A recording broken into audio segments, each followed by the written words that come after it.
Aquí empieza el show.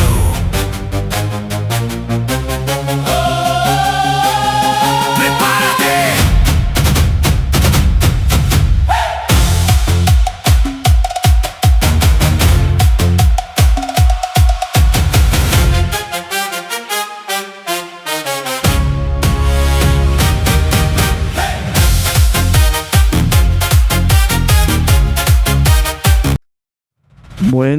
Buenas tardes de sábado.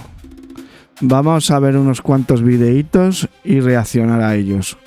Ya sabéis lo que os digo, lo de siempre. Estos vídeos, algunos, bueno, la mayoría no los creo yo. Aquí lo único que hacemos es verlos y comentarlos. Así que todos los derechos son para ellos, que son los que hacen esos magníficos vídeos. Sin más y sin menos, ¡vamos!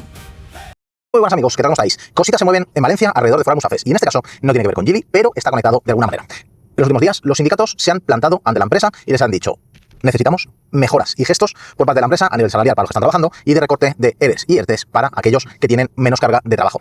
El mensaje de los sindicatos y de los empleados ha sido claro. Hasta ahora los que hemos puesto la cara y los que hemos hecho el esfuerzo hemos sido nosotros. Ahora te toca a ti como empresa. Y ese es un mensaje muy claro de los sindicatos y de los empleados de la factoría Fora Musafes. Y es que Ford lo último que ha anunciado y confirmado es que tendríamos factoría con producciones del Ford Bronco para 2028. Pero claro, yo en ese momento dije, a ver, 2028, y mientras tanto, ¿de qué van a vivir los empleados? Pues eso es exactamente lo que ellos están preguntando. De aquí a 2028, ¿qué carga de trabajo vamos a tener? Además de la paupérrima que tenemos ahora mismo. Pues en ese sentido, los sindicatos y los empleados de la factoría Fora Musafes, que han tragado carros y carretas, que han visto cómo, a pesar de mover a ejecutivos de su central en Europa a Ford Valencia, directivos de la compañía, con el objetivo de reestructurarla y convertirla en la principal planta de toda Europa y traer modelos como por ejemplo el Ford Mustang, el Mach-E, que al final no se llegó a traer a Valencia cuando estaba planificado que sí que se trajera y por lo tanto dar carga de trabajo, pues ven como la siguiente promesa es para el año 2028, que para muchos de estos empleados es un periodo y unas fechas excesivamente largos, porque mientras tanto tiene que pasar medio 2026, todo 2027 y ya saber cuántos meses de 2028 para que esos empleados tengan suficiente carga de trabajo como para que cobren como mínimo el sueldo completo y no estén en un expediente temporal de regulación del empleo o conocido como ERTE.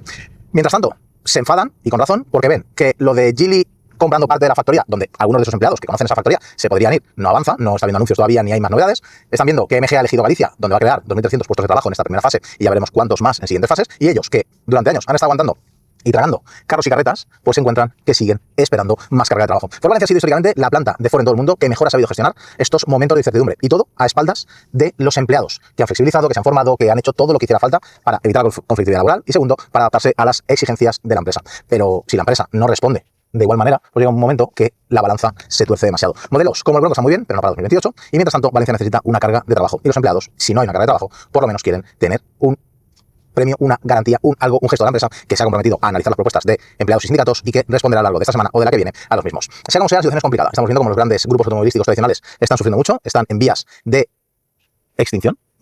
Y hoy mañana os hablaré, por ejemplo, de Mitsubishi, que está cerca de la bancarrota, Nissan, que no remonta precisamente, los fabricantes como Volkswagen, que siguen despidiendo sus filiales, y segundas marcas como Cariad, etcétera, etcétera, y que, en resumen, la cosa no va ni bien, ni rápida, ni está funcionando en muchos de los fabricantes tradicionales. Y los empleados dicen, bueno, prefiero trabajar para una empresa china antes que estar en el paro. Así que aligeren los trámites que tengan que ver con Geely y tengamos por lo menos una carga de trabajo superior. Hay gente que, sobre todo los más vinagres, que se han pasado días diciendo, es que tenemos que parar la llegada de las marcas chinas. A ver, señores, las marcas chinas son las que están generando empleo en concesionarios, en puntos de logística, en talleres y reparaciones.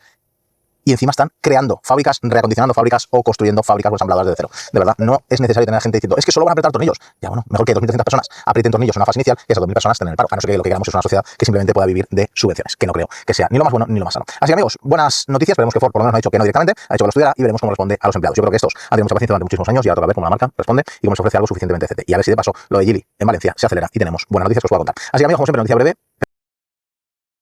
Pues la verdad que ha estado bastante interesante. Vamos a ser sinceros. Esta gente... Este tío siempre está bien informado de todo eso. En fin. Ahora vamos a ver a carworld.es. A ver este que nos cuenta. Vamos.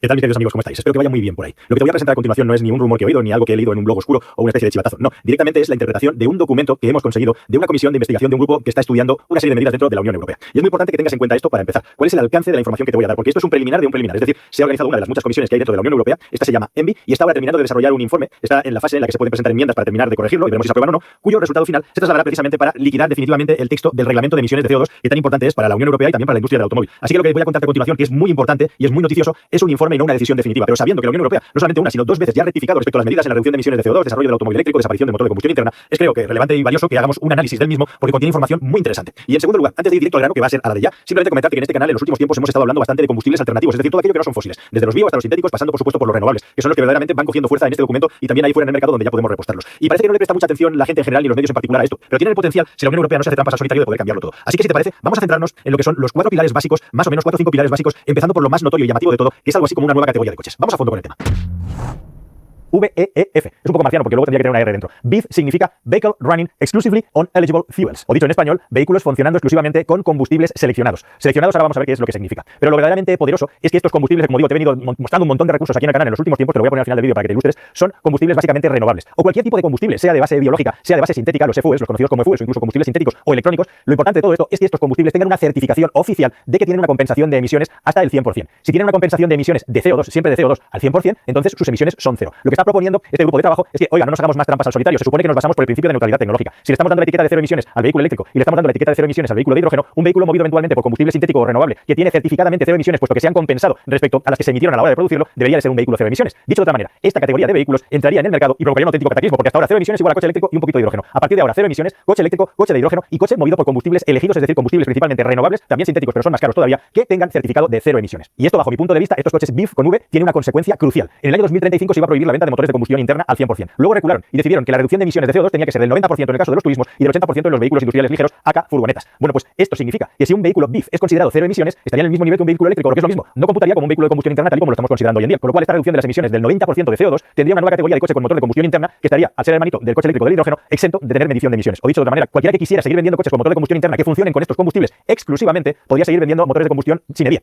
Esta es la consecuencia definitiva que se desprende de todo esto. Evidentemente, aquí el problema, barra el truco, está en de qué manera se hace tecnológicamente que un coche pueda discernir, tenga que diferenciar entre un combustible sintético o renovable de uno fósil, que es donde está el kit de la cuestión. Bueno, esto es posible hacerlo técnicamente con una serie de sensores y con una serie de sistemas de medición y seguramente aparecerá un protocolo. Pero lo que te he venido contando desde hace mucho tiempo en el canal y a lo que nadie le hacía caso ni hablaba del tema, está aquí puesto en los papeles, que es la definición definitiva de que un vehículo movido con un combustible catalogado como 100% compensadas las emisiones de CO2 es un coche de cero emisiones. Esto es un cambio de paradigma bestial y si finalmente se aprueba dentro de este protocolo, lo cambiaría todo porque 2035 esencialmente dejaría de tener sentido. Eso sí, la prohibición, eso sí, la imposición de una reducción del 90% de emisiones en 2035 y del 80% en vehículo comercial se va a seguir manteniendo porque esa es, digamos, la vela, la guía que tiene que desarrollar estos combustibles. Aparejado a esto, se quieren ofrecer supercréditos para los fabricantes de coches, para determinados tipos de tecnologías y determinados tipos de componentes. Lo que está pidiendo esta comisión, este informe también es, oiga, no se esperen a 2035. Aquellos fabricantes de automóviles que ya tengan preparados los coches para funcionar exclusivamente con estos combustibles, pónganlos ya en el mercado y denle supercréditos para que puedan ir compensando sus emisiones de CO2 con aquellos coches que siguen fabricando y vendiendo en Europa que no se mueven con combustibles aprobados, con combustibles autorizados y se mueven con combustibles fósiles. Así que no solamente crees esta nueva categoría, sino que no se esperen y empiecen a dar créditos. Otra cosa por la que van a dar créditos también, y está en este informe precisamente es por utilizar acero de bajo uso de carbono, de bajo contenido en carbono en su producción, que daría también créditos a los fabricantes de coches para compensar sus emisiones de CO2. Y ya dejando el coche BEV a un lado, el otro tipo de coche que se confirma en este informe que va a aparecer es lo que llamamos e-car, es decir, los coches pequeños construidos en la Unión Europea. Citroën ha sido el primero que ha dado un paso adelante con el nuevo 2 caballos, metiéndolo en esta categoría, coches pequeñitos, coches con una potencia y una batería pequeña que tienen que cumplir ciertos requisitos de tamaño y de fabricación, básicamente que estén hechos en la Unión Europea y que sean 100% eléctricos. Estos coches utilitarios e-car, que estarían en 15.000 euros más o menos para abajo, van a tener 1,5 créditos otorgados por la Unión Europea en cuanto al cómputo de ventas de automóviles eléctricos. Es decir, que por cada 2 e-cars que se vendan, contarían como si se han vendido 3 coches eléctricos con la finalidad de que puedan compensar más emisiones de CO2 que un automóvil eléctrico convencional. Y en tercer lugar, igualmente, otra bombazo que suelta este informe precisamente es que el famoso factor de utilidad de los híbridos enchufables, es decir, esa medida que periódicamente va subiéndole el listón de las emisiones a los coches híbridos enchufables con las emisiones de CO2, es decir, cada vez cuenta que los híbridos enchufables van más en modo gasolina y menos en modo eléctrico, con lo cual lo que obligan indirectamente es que los fabricantes de coches tengan que poner baterías cada vez más grandes para compensar las emisiones de los híbridos enchufables. Lo que pide este informe igualmente es, oiga, congelen el baremo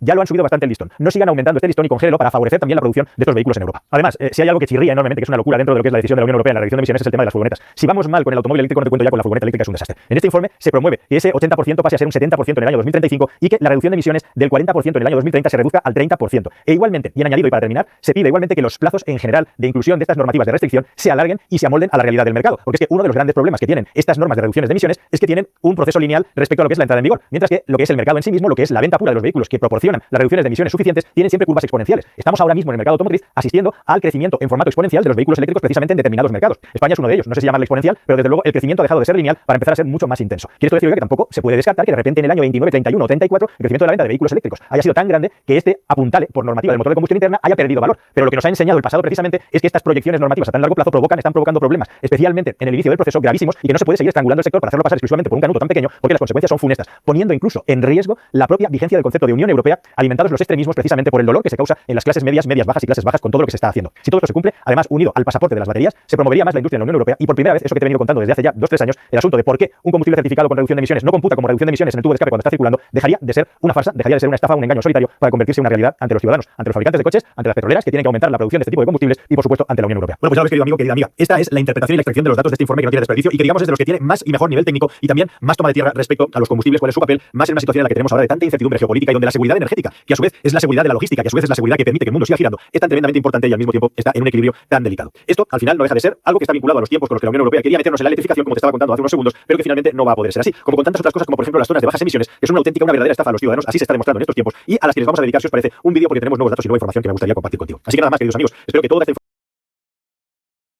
Bueno, ahora vamos a ver el joyero elegante. A mi amigo Ariel, el cubanito. ¡Ay, el cubano! Que es el joyero elegante. Es un crack.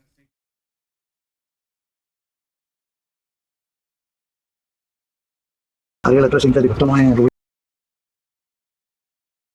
Está dañada la tapa, no sé ni si pueda abrirlo. A mí sinceramente no me parecen originales ninguno. Está súper sucia la maquinaria esta, ¿se dan cuenta cómo está? No tenemos buena noticia para el cliente. Honestamente, para mí esta piedra es sintética. Parece que pusieron un destornillador y le dieron para abrirlo con un destornillador dándole golpe. Termino la tienda a las 8 de la noche, llego a mi casa a las 9 de la noche sin almorzar. Hay días en que el estrés es muy grande.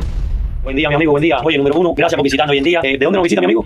Gente linda, gente elegante, gente fina, muy linda. Mi amigo, gracias por visitarnos, gracias por estar aquí hoy en día. Me dice la señorita que está vendiéndome ahí un diamante, un anillo de diamante. Tiene 2.50, ¿correcto? Porque tiene 2 puntos y tiene 2.50, letra J, de Machivaleto, letra J, y es un BS1. Estamos hablando que el coste es excelente. ¿Y cuánto pedía usted por la sortija esta, mi hermano?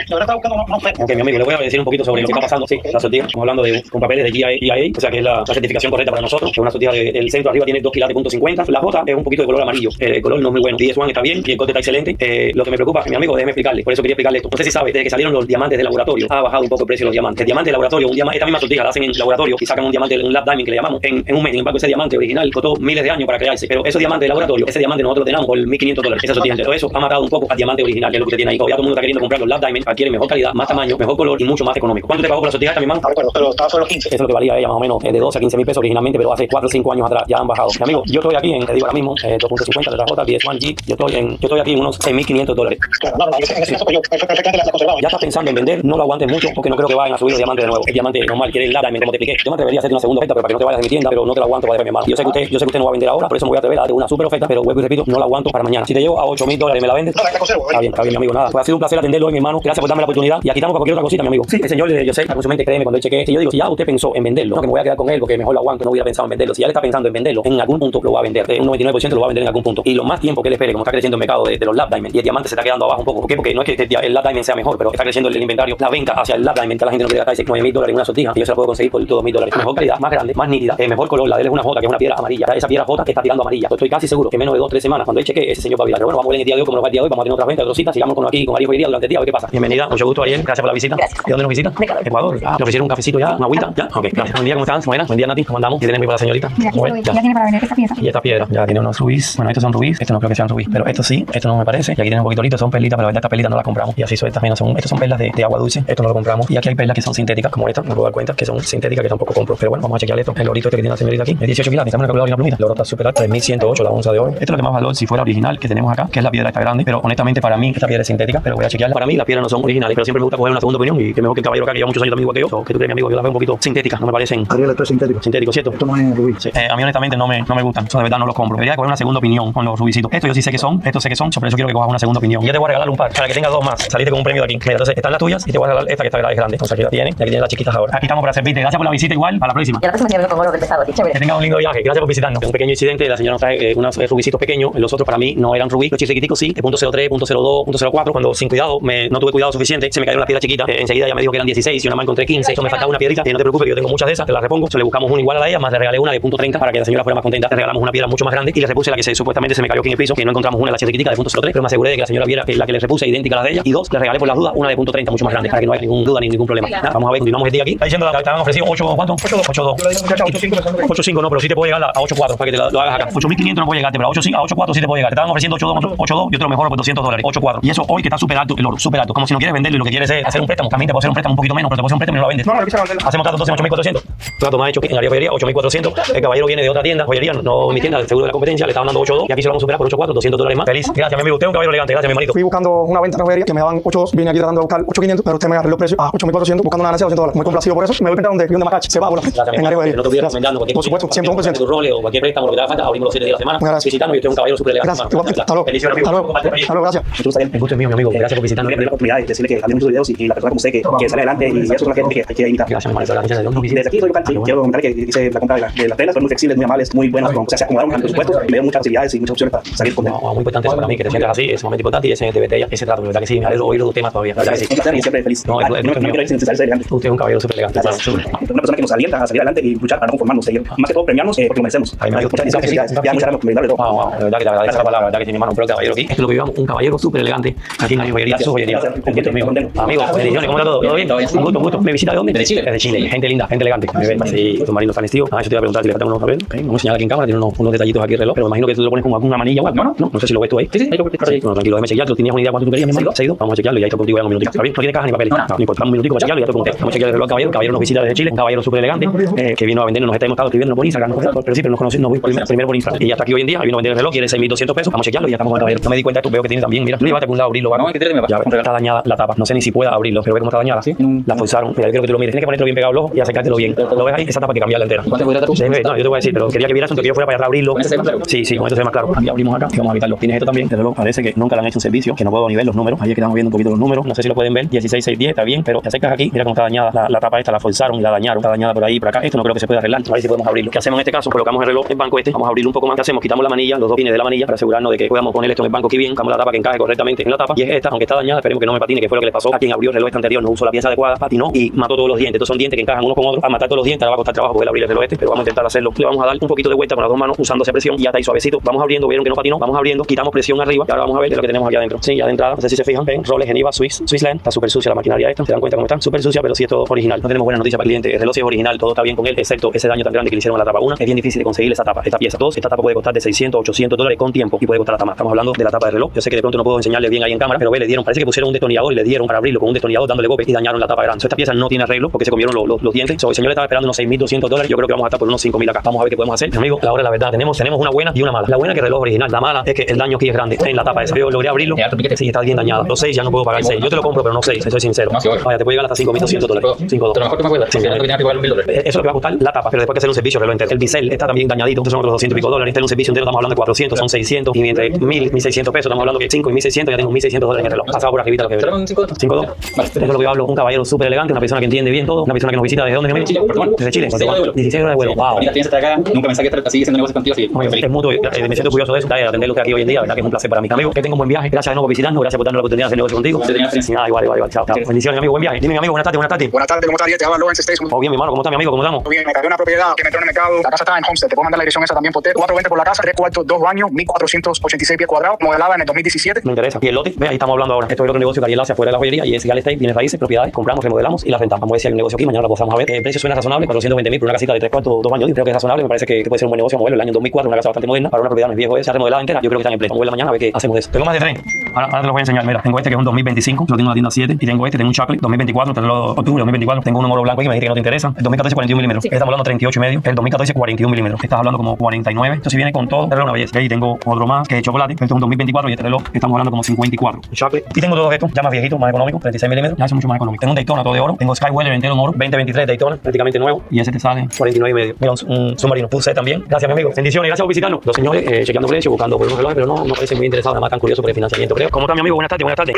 Bien, ¿cómo te amigo mío? Bien, mi hermanito, bien, bendiciones por usted, ¿cómo está todo? Gracias, mi hermano, gracias. Igual para ti, hermano, igual para ti. Me escribiste que andaba buscando una cadena de 25, 26 pulgadas. 26, tengo la cabeza tan chiquita que la de 24 pulgadas, no me cabe, ¿verdad? Tiene que ser 26, la tengo, mi hermano. Tengo de 26, 25 y 27 pulgadas. Ya, pero 26 y 20, güey. Si no me da 26, vaya. No, 26, 26 te entra garantizado. Que no sea muy grande. A mí me gusta la cadena esa que se pone. No tiene ninguna de 100. No, pero te estoy hablando que 60 pennyweight son 94 gramos. ¿Y ese cuánto sale? Mi amigo, estás hablando de $5,900. Ese ya es el último precio, ya. Acuérdate que el oro está cambiando diario. Déjeme ver lo mejor que te puedo hacer, hermano. Para ti, precio especial. Mi amigo, para ti ya lo más barato son 5,8. Pero eso tiene que ser cash, no puedo financiarlo. No, yo no financio nada. Yo no compro algo para financiar. Exacto. No, Te lo puedes dejar en 5,8, $5,800, mi hermano. 14 quilates, 25 pulgadas, 94 gramos. Entonces mañana nos vemos sobre las 12. Mañana vemos la 12 y como voy a una ganita y Va, pero trato hecho. Dale, mi hermano, ¿verdad que te sigue un caballo, verdad? No, es que es un caballero súper elegante usted, mi hermano. Bendiciones. Dale, gracias, mi hermano. Dale, hermanito, bendiciones. Bye, bye, bye. No, nada, vamos a cerrarle el día con una transacción de 5,800. Esto es un súper elegante caballero. Ya se ha convertido en un amigo mío. Me ha comprado 3 roles, están en negocio. La carne es una carne deliciosa. Te hablé de crucero, me estaba celebrando sobre el crucero que nos fuimos. Estaba hablando del crucero. Le dije que nos vamos a ir de nuevo el día 21 a otro crucero. Se va a notar para comprar pasaje para ir del crucero con nosotros. Entonces, ¿cuándo hay el descanso? ¿Cuál es el sacrificio que toma todo esto? Es un sacrificio grande porque te voy a decir, tengo muchísimos días en que no almuerzo. Empezamos a las 9 de la mañana. Cuando viene a ver uno ahora en esta tienda, ahora cuando llegue almuerzo. Llegamos a la tienda, desde que entramos por la puerta para adentro, hay 2 o 3 clientes esperando. Me digo, bueno, termino con estos 2 clientes y voy a almorzar. Pero no he terminado con esos 2 clientes y entran otros 2 clientes. No, alguien quiere que tome tienda, quiero que sea contigo. Y cuando viene a ver me cogen las 6 de la tarde, no almorcé. Termino la tienda a las 8 de la noche, llego a mi casa a las 9 de la noche y ahí está el caballero delante, lo voy a decir, sin almorzar. Eso es una de las pequeñas cosas. Hay días en que el estrés es muy grande, es un volumen de dinero entrando y saliendo, pero en ese volumen hay veces que hay bastante estrés. Hay días que pensamos que vamos a estar libres como un domingo o un lunes y tenemos que acudir a una tienda porque alguien llamó enfermo o se repletó mucho la tienda y terminamos trabajando también. De trabajar con tu pareja, que casi nadie lo aguanta. ¿Cuál es? Bueno, el secreto número 1 yo creo que tiene que haber una pasión y un amor en esa pareja, porque si no, no funciona. Número 1 es eso. Número 2 yo creo que comunicación es que los dos nos gusta lo que hacemos. Si no nos gustara a los dos lo que hacemos, pues uno de los dos no estuviera tan cómodo, no se sintiera tan agradable, no se sintiera con la gana ni la pasión. Entonces uno de los dos quisiera irse temprano o no quisiera trabajar más. Y en este caso nosotros los dos estamos en el mismo canal y eso es una cosa que creo que nos ayuda mucho. Creo que Ariel y yo en ese aspecto somos muy competitivos el uno con el otro y con nosotros mismos. O sea, Ariel es una persona bien exigente en todos los aspectos de la vida y le encanta lo que hace. Entonces a mí me encanta hacerlo y me encanta demostrar a mí misma que puedo más y más y más y en todos los aspectos él es igual. Y cuando llegamos a esa meta tenemos 5 más y entonces es algo como no una competencia, pero es una meta tras otra. Entonces como que siempre mantenemos eso vivo. Además que nos llevamos súper bien, gracias a Dios, y eso nos ayuda mucho. Una última pregunta, ¿qué consejo le da a ese que está luchando por su sueño? Todavía no lo ha conseguido, se ha llevado puros portazos en la cara, llega a su casa y lo que quiere es renunciar a todo. Que no se rinda. Este es perfecto ejemplo para todos aquellos que se rinden. Esto de las redes, yo lo tengo que decir y no es mentira. Nosotros llevamos más de 4 o 5 años en las redes, pero de verdad no estábamos haciendo tan bien en las redes. Lo mío era más la televisión aquí local y la radio, pero ya la televisión y la radio ha muerto un poco, ha caído y las redes ahora es fuerte. Y nosotros de verdad no estábamos tan bien en las redes porque no le damos tanta importancia. Pero me puse hace más de 2 años o 3 que nos pusimos para las redes. Empezamos a intentar hace 3 años, pero de verdad hacía 2 años que le estamos echando muchas ganas y no surgíamos. Y estábamos gastando mucho dinero en las redes en compañías que no nos llevaron a ningún lado. Y de un día a otro pegamos y aquí estamos en puro éxito de nuevo. ¿Qué les digo? Que no se rindan. Cuando menos te imaginas, cuando piensas que todo se está cayendo, cuando piensas que ya al final del canal sale la luz. Bueno, estimados amigos y seguidores, como pueden ver ya al final del día están recogiendo ya las chicas todo para guardarlo. Hoy, como se pueden dar cuenta, aquí no hay ninguna mentira, todo transparente. Hoy no fue el super día, un día bastante relajado. También tenemos que darle el derecho de la privacidad al cliente cuando no quiere grabar. Hubieron un par de transacciones muy lindas que me hubiera encantado verlas compartido con ustedes, pero el cliente no se sentía muy bien y no quiso grabar y eso hay que respetarlo. Pero aquí es todo transparente. Esto es un día en Ariel Joyería donde no hay un guión, donde todo es crudo y exactamente como está sucediendo yo se los doy a ustedes. No quiero editar nada, yo quiero que sea la verdad, que es lo que estamos haciendo. Y hoy sencillamente fue un día bastante sencillo para normalmente los días de Ariel Joyería, pero quiero que ustedes los vean también. Ya habrán otros días mucho mejores. Y un seguidor aquí orgulloso de tenerlos ustedes del lado allá se despide de ustedes. Bueno, está interesante la verdad. Aquí el Ariel lo hace muy bien. Bueno, ahora vamos a ver panorama motor. A ver esto de panorama motor, ¿qué es lo que nos enseñan? Es un repaso de toda la semana. En fin, venga, vamos allá.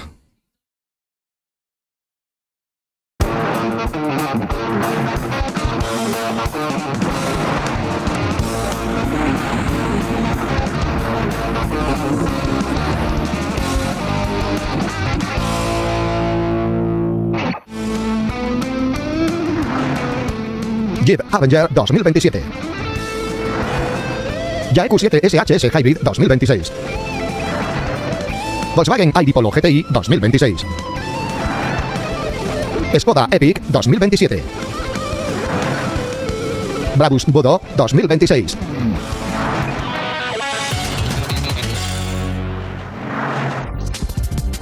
¿Buscas la combinación perfecta entre la agilidad urbana y el auténtico espíritu de aventura? Prepárate para conocer el nuevo Jeep Avenger 2027. La evolución de la libertad compacta que resume 85 años de historia en poco más de 4 metros. Quédate con nosotros para descubrir por qué este SUV diseñado y fabricado en Europa se ha convertido en un éxito extraordinario, marcando un punto de inflexión en el mercado. Y es que este éxito no es fruto de la casualidad, sino de una fórmula que combina la personalidad de un coche compacto con una capacidad nunca vista en su segmento. Diseñado y fabricado en Europa, este modelo representa la libertad concentrada según la marca, siendo la opción perfecta tanto para la agilidad de la ciudad como para la aventura en plena naturaleza. Al analizar sus proporciones sorprende cómo Jeep ha logrado resumir 85 años de historia en un vehículo de poco más de 4 metros de largo. A pesar de su tamaño compacto, su presencia es imponente, gracias a una altura libre al suelo de hasta 210 milímetros, lo que le otorga la mejor capacidad todoterreno de su clase. El frontal es una declaración de intenciones, donde la icónica parrilla de 7 ranuras evoluciona con una nueva retroiluminación LED, un detalle que la hace fácilmente reconocible en el tráfico nocturno. El conjunto se completa con faros LED matriciales que adaptan el haz de luz automáticamente y un nuevo diseño de parachoques que refuerza su protección integral. En las versiones 4XE, este rostro vuelve más agresivo, con detalles verticales en color rojo y el escudo específico de Jeep. En la vista lateral, el diseño funcional se hace evidente a través del revestimiento integral que protege la carrocería de pequeños impactos cotidianos. Las nuevas llantas de aleación de 17 y 18 pulgadas captan todas las miradas, especialmente por los tapacubos que incorporan el perfil estilizado del Jeep Willys original. La parte trasera mantiene esa estética cuadrada y robusta tan característica, diseñada para maximizar la practicidad con un buen maletero y un portón de 1 metro de ancho que facilita enormemente la carga. Los grupos ópticos integrados y las placas protectoras del mismo color de la carrocería cierran un diseño equilibrado que puede personalizarse con nuevos tonos inspirados en la naturaleza como el forest o el bambú y la opción de un techo negro para un acabado bitono más dinámico. Al entrar en el habitáculo se percibe de inmediato un salto en la calidad de los acabados, con una renovación centrada en mejorar el tacto y la sensación de todas las superficies. Jeep ha utilizado materiales más suaves en los paneles de las puertas y un acabado acolchado en la parte inferior del salpicadero, situando la percepción de calidad a la cabeza de su segmento. Dependiendo del acabado elegido, podemos disfrutar de tapicerías premium en tela y vinilo, o incluso un interior diseñado específicamente para la aventura en la versión 4XE, con materiales lavables y de gran durabilidad. La tecnología es otro de los pilares fundamentales de este nuevo modelo, protagonizada por una pantalla táctil de 10,25 pulgadas para el sistema de infoentretenimiento. Este sistema cuenta con una interfaz totalmente personalizable, actualizaciones inalámbricas y conectividad total con Android Auto y Apple CarPlay sin necesidad de cables. Además, a través de la aplicación móvil de Jeep, tenemos el control total en la palma de la mano, permitiéndonos localizar el coche, bloquear las puertas o activar el climatizador a distancia. Para quienes busquen un toque de exclusividad, la edición especial 85 aniversario eleva la experiencia con detalles únicos como la iluminación ambiental multicolor y una tapicería con un icónico estampado de tartán y costuras doradas en los asientos y el salpicadero. En cuanto a la practicidad diaria, el interior ofrece soluciones inteligentes con compartimentos que suman hasta 34 litros de capacidad de almacenamiento, incluyendo una consola central modular y reconfigurable en las versiones automáticas. Finalmente, el espacio de carga demuestra que el diseño funcional es la prioridad. El maletero, de formas muy cuadradas y aprovechables, ofrece un generoso volumen de hasta 380 litros. Su acceso es sumamente cómodo gracias a un portón de 1 metro de ancho y un umbral de carga situado a solo 730 milímetros del suelo. Además cuenta con un ingenioso piso de carga reversible, que incluye una superficie lavable en uno de sus lados, ideal para nuestras escapadas a la naturaleza sin miedo a manchar el interior. Bajo el capó, el Jeep Avenger ofrece una libertad total de elección con motorizaciones adaptadas a cada estilo de vida. Puedes optar por la experiencia tradicional del motor de gasolina turbo 100 con cambio manual de 6 velocidades o por la eficiencia del e-hybrid de 110 caballos, que permite circular en modo totalmente eléctrico a baja velocidad gracias a su tecnología de 48 voltios. Para quienes buscan el máximo rendimiento sostenible, la versión 100% eléctrica entrega 156 caballos, con una autonomía eléctrica de hasta 400 kilómetros, mientras que la variante 4XE con tracción total combina 145 caballos para dominar cualquier terreno. Las prestaciones off-road son el corazón de este modelo, destacando especialmente en la versión 4XE, que es capaz de superar pendientes de hasta el 40% sobre grava, gracias a sus 1900 Nm de par en el eje trasero. Esta capacidad todoterreno sin concesiones se apoya en una altura libre al suelo de 210 milímetros y en unos ángulos de entrada, ventral y de salida optimizados que son líderes en su clase. No importa la superficie, ya que el sistema Select Terrain y el control de descenso de pendientes vienen de serie en toda la gama, permitiéndote configurar el acelerador y el control de tracción para nieve, barro o arena. En cuanto a la conducción y seguridad, el Avenger introduce tecnologías de vanguardia como los faros LED matriciales que adaptan automáticamente el haz de luz al tráfico y la velocidad para garantizar siempre la mejor visibilidad sin deslumbrar a nadie. Las maniobras de estacionamiento se simplifican al máximo con la nueva cámara de visión 360 grados que ofrece una vista cenital digital del entorno en la pantalla táctil. Además, el equipamiento de serie incluye asistentes fundamentales como el control de crucero, el arranque sin llave y luces de carretera automáticas para una protección integral. Con este nuevo lanzamiento, Jeep celebra 85 años de historia con un vehículo que destila libertad concentrada en poco más de 4 metros. Diseñado y fabricado íntegramente en Europa, el nuevo Avenger está disponible desde unos 26.000 euros, ofreciendo una versatilidad única para la ciudad y la naturaleza. Las primeras entregas están previstas para el mes de septiembre de 2026, abriendo un nuevo capítulo de aventura para una nueva generación de conductores. Es el momento de elegir tu camino y descubrir hasta dónde puedes llegar con el Jeep más premiado y capaz de su segmento.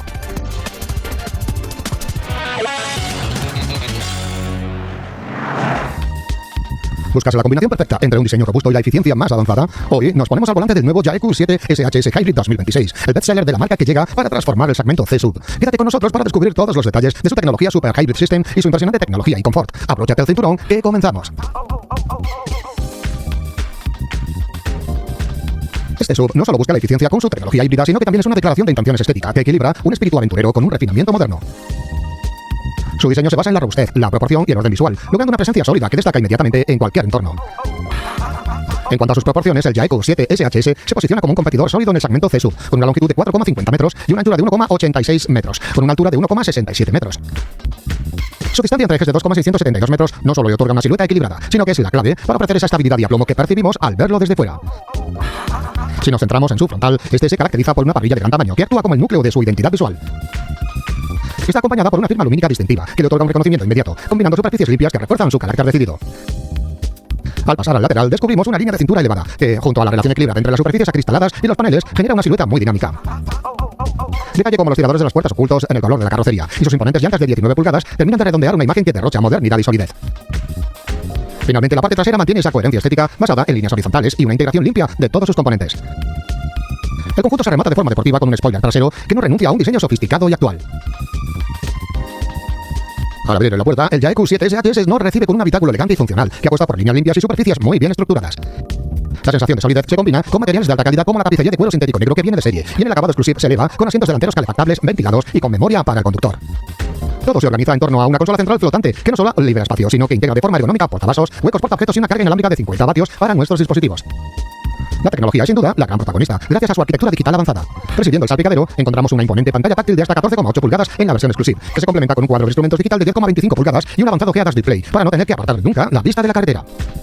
La conectividad es total con Apple CarPlay y Android Auto inalámbricos, y para los más exigentes, el sistema de control por voz inteligente permite gestionar funciones como la climatización o el infoentretenimiento mediante comandos naturales. Los detalles de confort marcan la diferencia en este C-Sub. Contamos con un gran techo solar panorámico que inunda de luz el interior, un sistema de iluminación ambiental configurable y un espectacular equipo de sonido Sony de 8 altavoces, que convierte cada viaje en una experiencia inmersiva.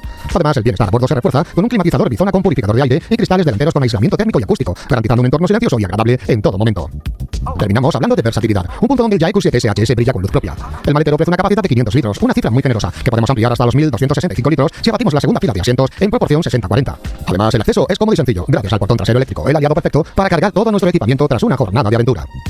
Bajo el capó, el Jayco 7 SHS esconde el revolucionario Super Hybrid System, que combina un motor térmico 1.5 TGDI de alta eficiencia con dos motores eléctricos para entregar una potencia combinada de 224 caballos. Este sistema se gestiona a través de una transmisión de HT de una sola relación, diseñada específicamente para optimizar la entrega de par, que alcanza los 295 Nm. Gracias a su batería de 1,83 kWh y sus 7 modos de funcionamiento inteligente, este SUV logra una eficiencia térmica líder en la industria y una autonomía total que supera los 900 km sin necesidad de enchufes. En cuanto a prestaciones y conducción, el Jayco 7 SHS ofrece una experiencia ágil y equilibrada, capaz de acelerar de 0 a 100 en 8,3 segundos y alcanzar una velocidad máxima de 180 km por hora. Basado en la plataforma multienergía T1X, el vehículo permite elegir entre los modos de conducción Eco y Sport, adaptando la firmeza de su dirección asistida eléctrica y la respuesta del motor a cada situación. Todo esto con un consumo combinado homologado de apenas 5,5 litros a los 100, lo que le otorga con orgullo la etiqueta Eco de la DGT. La seguridad es otro de los pilares fundamentales, con una estructura de acero de alta resistencia y una dotación de 19 sistemas de asistencia a la conducción ADAS de serie. Desde la frenada de emergencia autónoma hasta el asistente de crucero integrado y el detector de tráfico trasero con frenada, el Jayco 7 vigila cada ángulo de tu trayecto. Además, en su acabado exclusivo, añade un airbag de rodilla para el conductor para completar un ecosistema de protección total.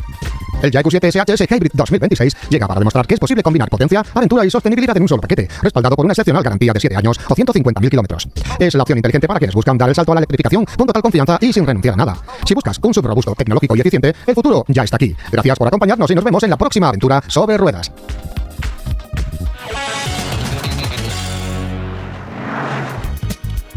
¿Estás listo para conocer el futuro de una leyenda? 50 años después del nacimiento del primer GTI, Volkswagen rompe las reglas con el nuevo ID Polo GTI 2026, el primer modelo 100% eléctrico en llevar estas siglas icónicas, diseñado para demostrar que la emoción y la agilidad no necesitan gasolina para hacernos vibrar. Quédate con nosotros, porque este pequeño deportivo viene a reclamar su trono en la era eléctrica. Este no es un simple cambio de motorización, es una reinterpretación técnica y visual completa de los genes que hicieron historia en 1976. El ID Polo GTI logra capturar esa sensación única de conducción, demostrando que el futuro de las siglas Gran Turismo Inyección es tan emocionante como su pasado. El nuevo Polo tiene una longitud de 4,09 metros y una anchura de 1,816 metros. Su altura se queda en 1,513 metros, con una distancia entre ejes de 2,60 metros. El frontal es una declaración de intenciones donde destaca la icónica línea roja que recorre casi todo el ancho del vehículo, integrando un logotipo GTI en 3D en el lado izquierdo. Por encima de esta línea encontramos una banda de luz LED, el emblema de Volkswagen iluminado y los avanzados faros IQ Light LED Matrix de serie. El paragolpes que puede pintar en el clásico rojo tornado incorpora tiras LED verticales en los extremos para acentuar su anchura visual. En la zona inferior, la entrada de aire presenta el característico patrón de panal de abeja, flanqueada por dos elementos verticales rojos que recuerdan a las argollas de remolque de la competición.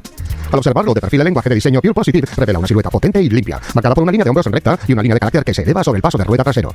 Las taloneras no solo mejoran la aerodinámica, sino que integran la inscripción GTI en color rojo y hacen que el coche parezca más pegado al suelo.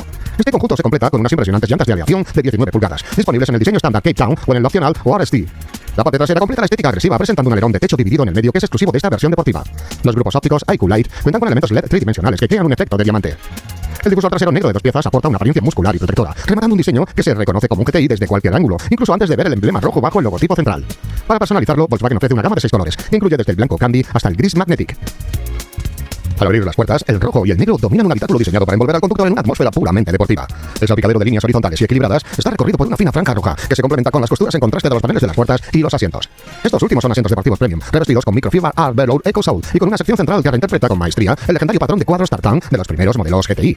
El protagonista indiscutible es el nuevo volante deportivo multifunción achatado en su parte superior e inferior, con superficies perforadas, una marca roja a las 12 en punto que nos transporta directamente al mundo de la competición y levas tras el volante. Pero la verdadera magia ocurre al pulsar el botón GTI integrado. En ese instante, el sistema de iluminación ambiental de 30 colores y la tira de luces ID Light se tiñen de rojo, mientras el coche emite un carismático sonido de motor de combustión para elevar la emoción al máximo. La tecnología se despliega en una arquitectura digital impecable, con el Digital Cockpit de 10,25 pulgadas y una pantalla de infoentretenimiento de 12,9 pulgadas, alineados en un mismo eje visual. Para los más nostálgicos, Volkswagen ha incluido un modo retro, que transforma los instrumentos digitales al estilo del Golf 1 de finales de los 70. Para quienes buscan un extra de confort y exclusividad, el equipamiento opcional es propio de segmentos superiores, desde un sistema de sonido Harman Kardon de 425 vatios con 10 altavoces y un gran techo solar panorámico, hasta una función de masaje neumático en los asientos eléctricos de 12 posiciones. La practicidad se confirma con un maletero que ha crecido más de un 25%, alcanzando los 441 litros de capacidad, ampliables hasta unos impresionantes 1.240 litros al abatir los asientos traseros. Y llegamos al corazón de este deportivo. Es el nuevo sistema de propulsión APP 290, un motor eléctrico síncrono que desarrolla 166 kilovatios, equivalentes a unos 226 caballos, y un par motor de 290 Nm, disponible de forma inmediata. Estas cifras le permiten detener el cronómetro en el 0 a 100 en tan solo 6,8 segundos, alcanzando una velocidad máxima de 175 km por hora. Su energía proviene de una batería de 52 kWh netos, con tecnología de celda unificada, que no solo optimiza el peso y el espacio, sino que permite cargas rápidas del 10 al 80% en apenas 24 minutos, gracias a una curva de carga de 105 kW extremadamente constante. La experiencia del volante ha sido afinada para ofrecer una precisión quirúrgica mediante el chasis adaptativo DCC y una arquitectura de suspensión McPherson delante y de eje de torsión detrás, configurada específicamente para este modelo.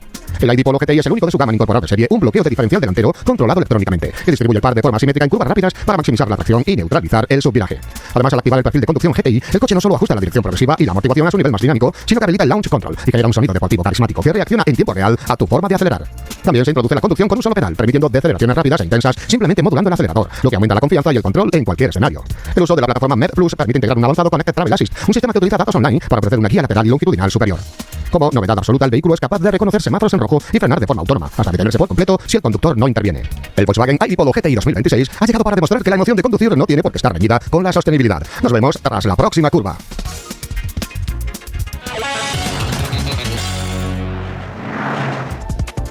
¿Imaginas un subeléctrico que sea compacto por fuera, increíblemente espacioso por dentro y sobre todo asequible? Bienvenidos al futuro de la marca checa. Llega el nuevo Skoda Epic 2027. Este modelo no solo estrena el lenguaje de diseño Modern Solid con una espectacular firma lumínica en forma de T, sino que redefine lo que esperamos de un coche urbano para el siglo XXI. Atento, empezamos. El Epic no es solo un coche más, es el primer modelo de producción de la marca que abraza por completo el nuevo lenguaje de diseño Modern Solid. Esta filosofía busca la autenticidad y la funcionalidad, combinando líneas minimalistas con detalles refinados que definen la nueva identidad visual de Skoda. A pesar de su imponente presencia, estamos ante un SUV realmente compacto y ágil para la vida urbana. Con una longitud de 4,171 metros y una distancia entre ejes de 2,601 metros, el Epic logra maximizar el espacio interior sin comprometer su maniobrabilidad en las calles. Su anchura es de casi 1,8 metros y una altura de 1,581 metros le otorgan una robustez característica de un crossover, situándose como el punto de entrada ideal a la movilidad eléctrica. Al mirarlo de frente, lo primero que capta nuestra atención es el Tech Deck Face, en negro brillante, que reinterpreta la parrilla tradicional y oculta los sensores del vehículo. Los faros LED Matrix en forma de T no solo le dan una mirada tecnológica y distintiva, sino que ofrecen 4 modos de dominación adaptativa para cualquier condición climática o de la carretera. Además, el parachoques integra unas entradas de aire verticales que optimizan la refrigeración y le confieren un aspecto muy decidido. Si pasamos al lateral, el diseño enfatiza una línea de hombros alta y una carrocería ancha que refuerzan su aplomo visual. Todo está pensado para la eficiencia, desde las cortinas de aire en el frontal hasta las llantas aerodinámicas, que van desde las 17 hasta las 19 pulgadas, llegando hasta las 20 en la exclusiva versión First Edition. Incluso los pasos de rueda cuentan con elementos diseñados para guiar el flujo de aire, permitiendo que este SUV alcance un excelente coeficiente de resistencia de tan solo 0,275. Finalmente, la parte trasera sigue un enfoque minimalista y coherente con el resto del conjunto. Las ópticas también adoptan una firma lumínica en T, enmarcando el nombre de la marca en el acabado Dark Chrome. El parachoques trasero repite el patrón de las entradas verticales del frontal, mientras que un difusor con spoiler aerodinámico guía el aire limpiamente hacia atrás para reducir las turbulencias y mejorar la eficiencia energética. El interior del Skoda Epic es una declaración de intenciones que sigue la filosofía Modern Solid, apostando por un diseño limpio, minimalista y controles sumamente intuitivos. Siguiendo el compromiso de la marca con la sostenibilidad, este SUV es el primer modelo de producción de Skoda que emplea materiales completamente libres de origen animal. Los asientos están tapizados con fibras de poliéster 100% recicladas y el salpicadero luce el material Tectona, una alternativa al cuero de alta calidad y gran durabilidad que también encontramos en los paneles de las puertas. Incluso los detalles más pequeños, como el paraguas o el rascador de hielo, están fabricados con materiales reciclados, sumando un total de más de 34 kilos de componentes recuperados en todo el vehículo. La tecnología toma el protagonismo con una pantalla central de 13 pulgadas basada en Android que actúa como el núcleo digital del coche y permite una personalización total a través de aplicaciones como Spotify, YouTube o Google Maps. Frente al conductor, un Digital Cockpit de 5,3 pulgadas ofrece información esencial con una claridad absoluta. La conectividad es total gracias a la aplicación MySkoda, que permite gestionar la carga de forma remota o usar el smartphone como una llave digital para abrir y arrancar el vehículo. Además, soluciones como el Phonebox con carga inalámbrica aseguran que tus dispositivos siempre estén listos para la acción. El maletero principal ofrece unos generosos 475 litros, situándose como uno de los líderes de su segmento y pudiendo ampliarse hasta los 1.345 litros al abatir los asientos traseros. A esto se suma el práctico Frank, un compartimento de 25 litros bajo el capó delantero, ideal para guardar los cables de carga sin restar espacio al equipaje principal. El corazón del Skoda Epic late gracias a la nueva plataforma MED Plus, diseñada específicamente para vehículos eléctricos compactos con tracción delantera. Este SUV se adapta a tus necesidades, ofreciendo 3 niveles de potencia, 85, 99 y una variante de alto rendimiento de 155 kilovatios. Dependiendo de la versión, puedes elegir entre dos baterías, una de 38,5 kWh con química LFP para un uso más urbano y otra de 55 kWh con tecnología NMC, ideal para quienes buscan el máximo alcance. En cuanto a prestaciones, el Epic no decepciona. La variante más potente, el Epic 55, es capaz de acelerar de 0 a 100 en solo 7,1 segundos y alcanzar una velocidad punta de 160 km por hora. Pero lo más impresionante es su eficiencia, ofrece una autonomía de hasta 440 km. Y cuando llegue el momento de recargar su sistema de carga rápida, permite pasar del 10 al 80% en tan solo 24 minutos, minimizando las esperas. La experiencia del volante se vuelve más intuitiva y relajada gracias a la función de conducción con un solo pedal en modo D. Al soltar el acelerador del coche decelera de forma suave, mientras recupera energía, permitiéndote gestionar el tráfico urbano de manera mucho más eficiente. Además, puedes ajustar la intensidad de la regeneración según tus preferencias o las condiciones de la vía, logrando un control total. Además, ofrece funciones avanzadas como la carga bidireccional, que te permite alimentar dispositivos externos o incluso tu propio hogar con la energía de la batería. Incluye de serie 7 airbag, incluido uno central para proteger en caso de colisión lateral. Su arsenal de asistentes incluye el Front Assist, Lane Assist y el Travel Assist 3.0, que ahora es capaz de responder incluso a los semáforos. También cuenta con el innovador Crossroad Assist, que utiliza radares frontales para alertarte de vehículos o ciclistas que se aproximan aproximen por los laterales en cruces peligrosos. Con todo esto, el Skoda Epic 2027 llega para demostrar que la movilidad eléctrica puede ser emocionante, práctica y sobre todo accesible. Con su diseño rompedor, un espacio interior sorprendente y la última tecnología en seguridad, este SUV está listo para liderar la nueva estrategia de la marca y redefinir el mercado de los eléctricos compactos. Gracias por acompañarnos hasta el final. El futuro de Skoda ya está aquí y se llama Epic.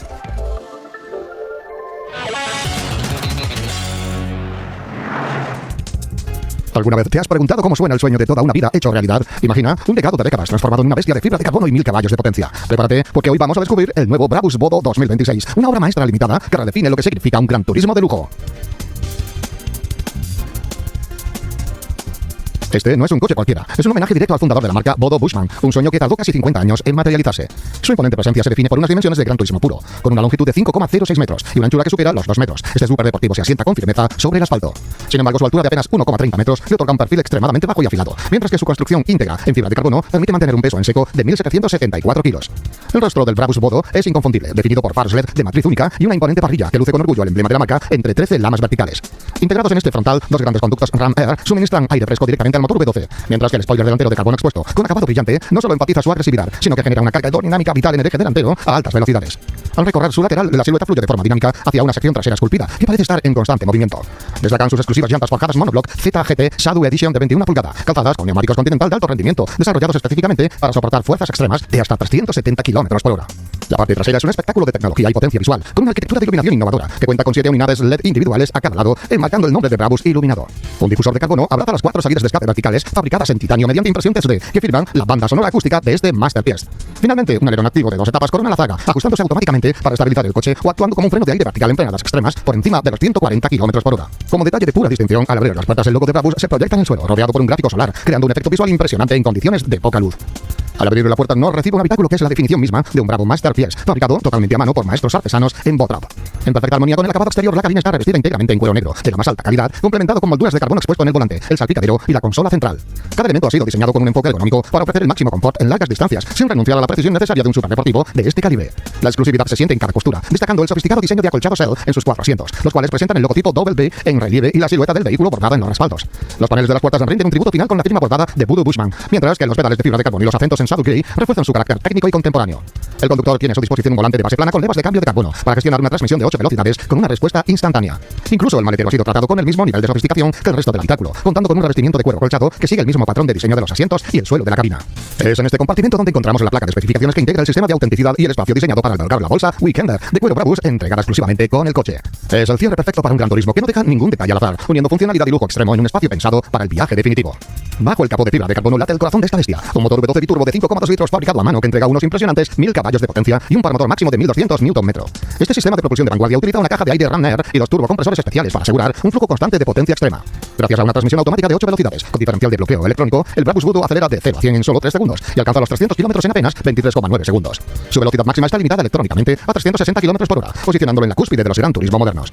La experiencia de conducción es totalmente personalizable a través de 5 modos: Wet, GT, Sport, Sport Plus e Individual, que ajustan desde el sonido del escape de titanio hasta la firmeza de la suspensión. El chasis cuenta con una arquitectura de doble horquilla delante y un eje multibrazo trasero, equipados con puntales de aluminio adaptativos desarrollados junto a KW. Para garantizar la máxima calidad del vehículo presenta un reparto de pesos casi perfecto, de 50,2 delante y 49,8 detrás. Además, un sistema de elevación permite aumentar la altura del coche en 25 milímetros para sortear obstáculos cotidianos antes de regresar automáticamente a su posición deportiva al superar los 45 km/h. En el apartado de seguridad del Brabus Bodo está equipado con un sistema de frenado de alto rendimiento compuesto por discos cerámicos de carbono perforados y pinzas de 6 pistones en el eje delantero. La tecnología de asistencia al conductor es de última generación, incluyendo frenado de emergencia autónomo, asistente de mantenimiento de carril, monitoreo de punto ciego y reconocimiento de señales de tráfico. Así pues, el Brabus Bodo 2026 es mucho más que un superdeportivo. Es el cumplimiento de un sueño que comenzó hace casi 50 años y el tributo definitivo a la visión de Bodo Bushman. Con una producción estrictamente limitada a 77 unidades en todo el mundo y un precio de 1 millón de euros cada ejemplar, es una obra maestra de la ingeniería alemana. Es la unión perfecta entre el legado de una familia y el futuro del rendimiento automotriz. Con este lanzamiento, Brabus no solo rinde homenaje a su pasado, sino que establece un nuevo estándar para lo que un gran turismo de lujo puede llegar a ser.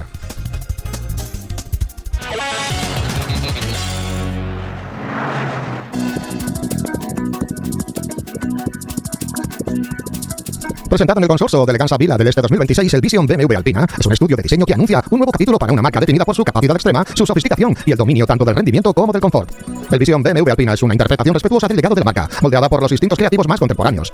Con 5,20 metros de longitud, su presencia es imponente, ancho, bajo y seguro de sí mismo. La línea del techo del coupé es larga e inclinada. Su forma transmite de inmediato tanto velocidad como la capacidad de acomodar a 4 adultos con auténtico confort. Un motor V8 impulsa la experiencia ajustado para producir los característicos sonidos del escape Alpina, ricos y profundos a baja velocidad, sonoros a altas revoluciones. Con estas imágenes nos despedimos despedimos hasta el próximo programa.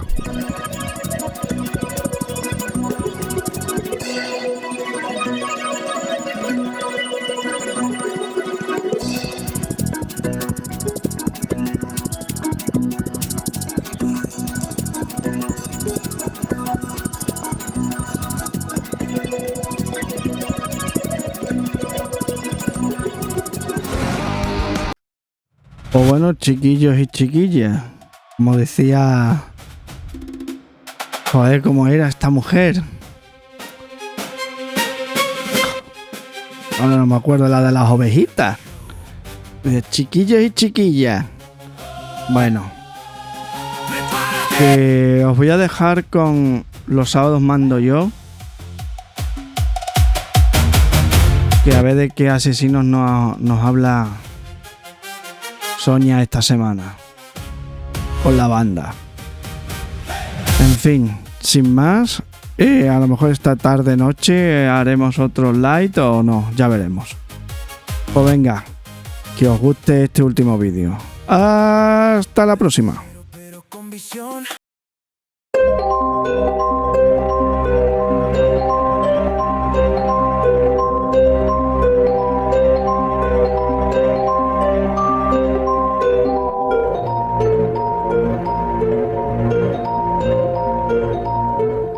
Esto no es solo la historia de un asesino, es la historia de cómo la oscuridad crece en silencio, cómo un niño herido se convierte en algo que nadie pudo detener, cómo las señales ignoradas se transforman en vidas arrebatadas. Es la historia de cómo la confianza de una persona vulnerable puede ser traicionada por quien entra con una sonrisa, de cómo un sistema que debería proteger puede fallar una y otra vez, de cómo el miedo se instala en un barrio y nadie sabe por qué. Pero lo más importante no es el monstruo, es lo que podemos aprender de él, que la violencia no nace de la nada, que hay advertencias que no vimos y que hoy tenemos la oportunidad de no volver a ignorarlas, porque la oscuridad no vence cuando la miramos, vence cuando la dejamos crecer en silencio.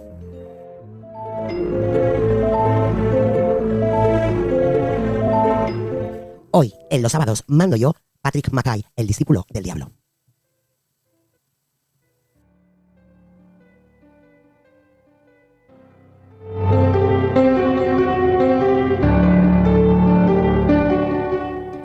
Y aquí estamos de nuevo, bienvenidos un viernes más a Los sábados, mando yo. Buenos días de fiestas, ya casi el verano, así que supongo que no estaremos tantos en directo, pero seguro que sí estaremos los mismos, por lo menos, en diferido. Saludos a la gente de YouTube, a la gente de Evox, a la gente de Apple Music y a los grandes olvidados de Spotify. Un beso enorme a todos y cada uno de aquellos que nos siguen semana tras semana. Y nos vamos con quién, con Lucas, el fértil padre 9, conde de los cambios de pañal, templario de yo he venido aquí a escucharos, gobernador de los desastres controlados y guardián de las noches en vela, forjando orden en el caos y gloria en cada desvelo. Hola amigo, ¿cómo estás?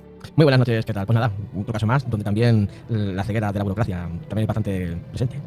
Yo luego diré lo que opino antes de comenzar, pero bueno, vamos a presentar aquí en su excelencia el duque de los decibelios Marqués del Pixel perfecto, abridor de melones, oficial del reino. No hay tema, tabú o conversación compleja que no esté dispuesto a destripar con precisión quirúrgica. Larga vida Israel, el señor de los sonidos, imágenes y melones. Hola, ¿cómo estás? Buenas noches. Uy, qué animado te encuentro. Pues estoy cansado, pero bueno.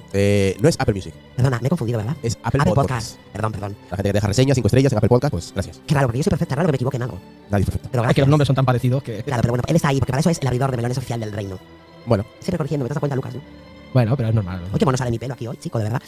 ¿Con quién me voy? Ah, bueno, pero antes de irme con nadie, por favor. Un beso enorme y un abrazo y un saludo, que hoy está hablando con ella, mi gran amiga Sara, en Canarias, mi dama oscura. Un beso, amiga, y te sigo echando de menos. ¿Con quién me voy? Con Ancho Nable, saludos, brujitas. Ana dice, buenas noches, Sonia, Lucas e Israel, saludos, Sabaders. La oscuridad más absoluta ocurre antes del amanecer, efectivamente. Ana dice el careto del personaje, un like. Kiko Moreno, buenas noches. Hace tiempo que no os veía en directo, ya os echaba de menos. Bueno, pues ya la semana pasada estuvimos, Kiko. Eso de YouTube, a veces, bueno, pues lo de la campanita y activarla está muy bien, pero si el señor YouTube de vez en cuando avisara, estaría muchísimo mejor.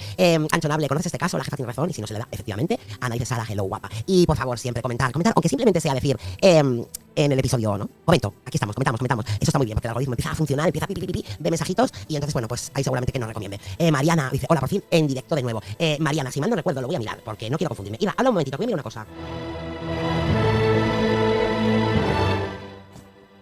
Ya lo he mirado. 3 de junio. No, justo iba a hablar ahora, pero me he hecho ya está. Sí, 3 de junio, cumpleaños de Mariana, que la tenemos en el grupo de Telegram. Así que, por favor, aquí en directo, felicidades para ti. Espero que hayas pasado un día precioso. Felicidades. Y podía ser de otra manera. Me suma esa felicitación. Sí, y bueno, pues recordamos aquí a Jenny, a Olach, pues a Jesús, que siempre nos pone ahí, bueno, comentarios, ¿no? En Evox. Y bueno, seguramente se me olvida por ahí alguna persona. Luego voy a hacer una lista mientras habla uno de mis compañeros y os voy a nombrar a casi todos. Así que si alguno se me olvida, perdonadme. Le decía yo, chicos, que yo tenía sentimientos encontrados con este personaje. La foto es terrible, sí, tiene razón, Ana, horrible, tiene su explicación. Esa fotografía, pero no es de estos personajes, no es de estos asesinos que presentamos todas las semanas, que algunos de ellos disfrutan haciendo lo que hacen. Yo creo que este hombre no es un asesino que se hace, creo que es un asesino que nace, y nace porque está verdaderamente enfermo. Ahí estoy contigo, Sonia. En este caso no tengo ninguna duda. Ninguna duda. Y poco a poco, cuando lo vayas relatando, lo vayas comentando, sigas esperando que poco tardará la gente en pensar lo mismo que estás diciendo. Yo creo que hay una mezcla de un poco, de todo un poco, pero bueno, eso es opinión de cada uno y ya iremos opinando mientras se nos va contando el episodio de hoy. Puede que sí, puede que no, yo voy a dejar ahí mi opinión absoluta durante el episodio. Ahí para el final, y bueno, pues la gente según vaya escuchando también que vaya opinando, ¿no? Que nos vaya diciendo pues lo que les va pareciendo. Tú estate pendiente también del chat, como siempre, Irra, que para eso te pago. Y bueno, pues nos vamos con el episodio.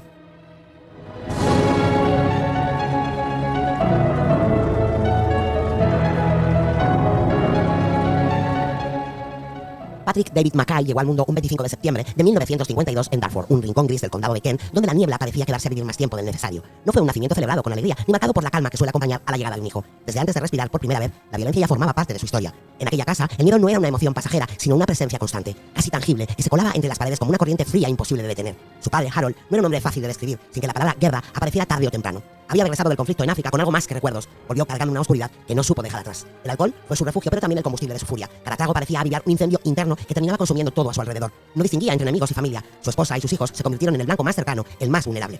Una noche, esa violencia cruzó un límite que ni siquiera el silencio de la época podía justificar.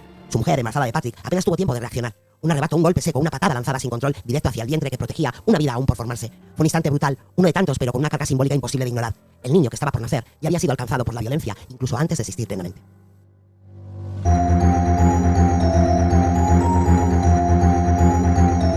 Quizá, en ese mismo momento, sin que nadie pudiera verlo ni comprenderlo, algo comenzó a gestarse más allá de lo físico, algo que no aparecería en ningún informe médico, pero que años después dejaría una huella imposible de borrar. Porque hay historias que no empiezan con el primer recuerdo, sino mucho antes. La muerte de Harold llegó cuando Patrick apenas había cumplido los 10 años. No hubo grandes despedidas ni lágrimas sinceras. Más bien, lo que quedó en aquella casa fue un silencio extraño, casi incómodo, como si todos estuvieran aprendiendo a respirar de nuevo tras años de asfixia. Para su madre y sus hermanos, aquello significó un alivio difícil de confesar en voz alta. Pero en Patrick, la tormenta no se disipó con la ausencia del padre. Al contrario, parecía haberse instalado dentro de él.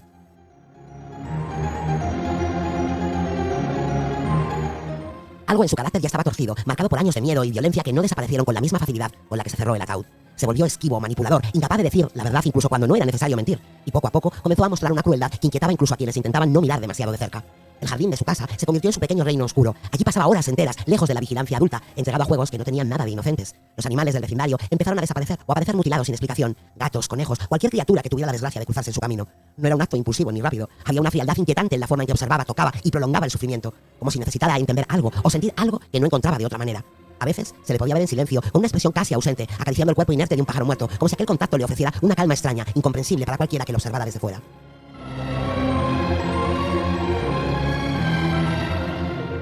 Pero hubo un día que marcó un antes y un después, incluso dentro de esa espiral. Sin motivo aparente decidió encender una pequeña hoguera en el jardín. No era la primera vez que jugaba con fuego, pero aquella vez no estaba solo. En sus manos sostenía a su pequeña tortuga, una criatura lenta, indefensa, que no entendía el peligro que se acercaba. Lo que ocurrió después no fue un accidente, ni una travesura infantil que se fue de las manos. Fue una decisión. Y mientras las llamas crepitaban, algo en Patrick parecía completamente ausente. O quizá por primera vez, peligrosamente presente. Había dejado de ser solo un niño. A esas alturas, lo que estaba ocurriendo en Patrick ya no podía explicarse como simples secuelas de una infancia difícil. Había algo más profundo, más inquietante, que crecía sin control bajo la superficie. La empatía, esa capacidad de reconocer el dolor ajeno, parecía no haber echado raíces en él. O quizá había sido arrancada mucho antes de tener la oportunidad de desarrollarse. Lo que comenzó con animales indefensos pronto dejó de ser suficiente. Patrick necesitaba ir un paso más allá.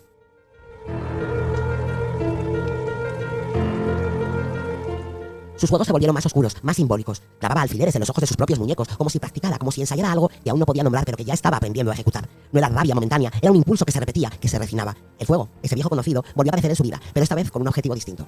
Una iglesia, un lugar que para muchos representaba refugio y redención, pero que para él no era más que otro escenario donde comprobar hasta dónde podía llegar sin ser detenido. Las llamas no solo consumieron madera y piedra, parecían alimentar algo dentro de él. Fuera de casa, su comportamiento no era menos alarmante: robos, asaltos, pequeños actos de violencia que iban creciendo en frecuencia y gravedad. No había culpa ni miedo a las consecuencias, solo una sensación de avance, de estar cruzando límites cada vez más peligrosos. Pero el verdadero horror seguía ocurriendo entre las paredes de su propio hogar. Su madre y sus hermanos, que ya habían sobrevivido a un infierno, se encontraron atrapados en otro. Patrick descargaba su furia contra ellos sin previo aviso, como si necesitara convertirlos en el reflejo de todo lo que llevaba dentro. Los gritos, los golpes, el caos, todo se mezclaba en episodios de violencia que terminaban con muebles destrozados y un silencio aún más pesado que antes. Ya no se trataba de un niño problemático, era algo que avanzaba paso a paso hacia un territorio del que muy pocos regresan. Y lo más inquietante es que nadie parecía capaz de detenerlo.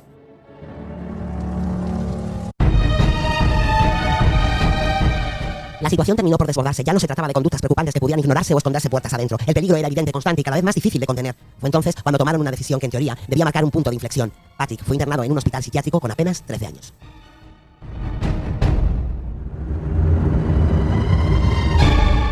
que llevo un rato contándonos la historia y parecía que este chico, pues eso, podía tener como 20, pero es que tan solo tenía 13 cuando entra por primera vez en ese hospital psiquiátrico. Vaya locura de infancia, ¿no? Pues fue terrible, porque es lo que te digo, hasta dentro del vientre de su madre ya empezó, bueno, pues sí, pues de por ahí lo que dicen, ¿no? Lo que dicen en el chat, ¿no? Lo difícil de la guerra no es salir vivo, es seguir viviendo o siendo humano, ¿no? Al final ese estrés postraumático, ¿no? Pues es un demonio, como dice Ancho Nable, difícil de controlar.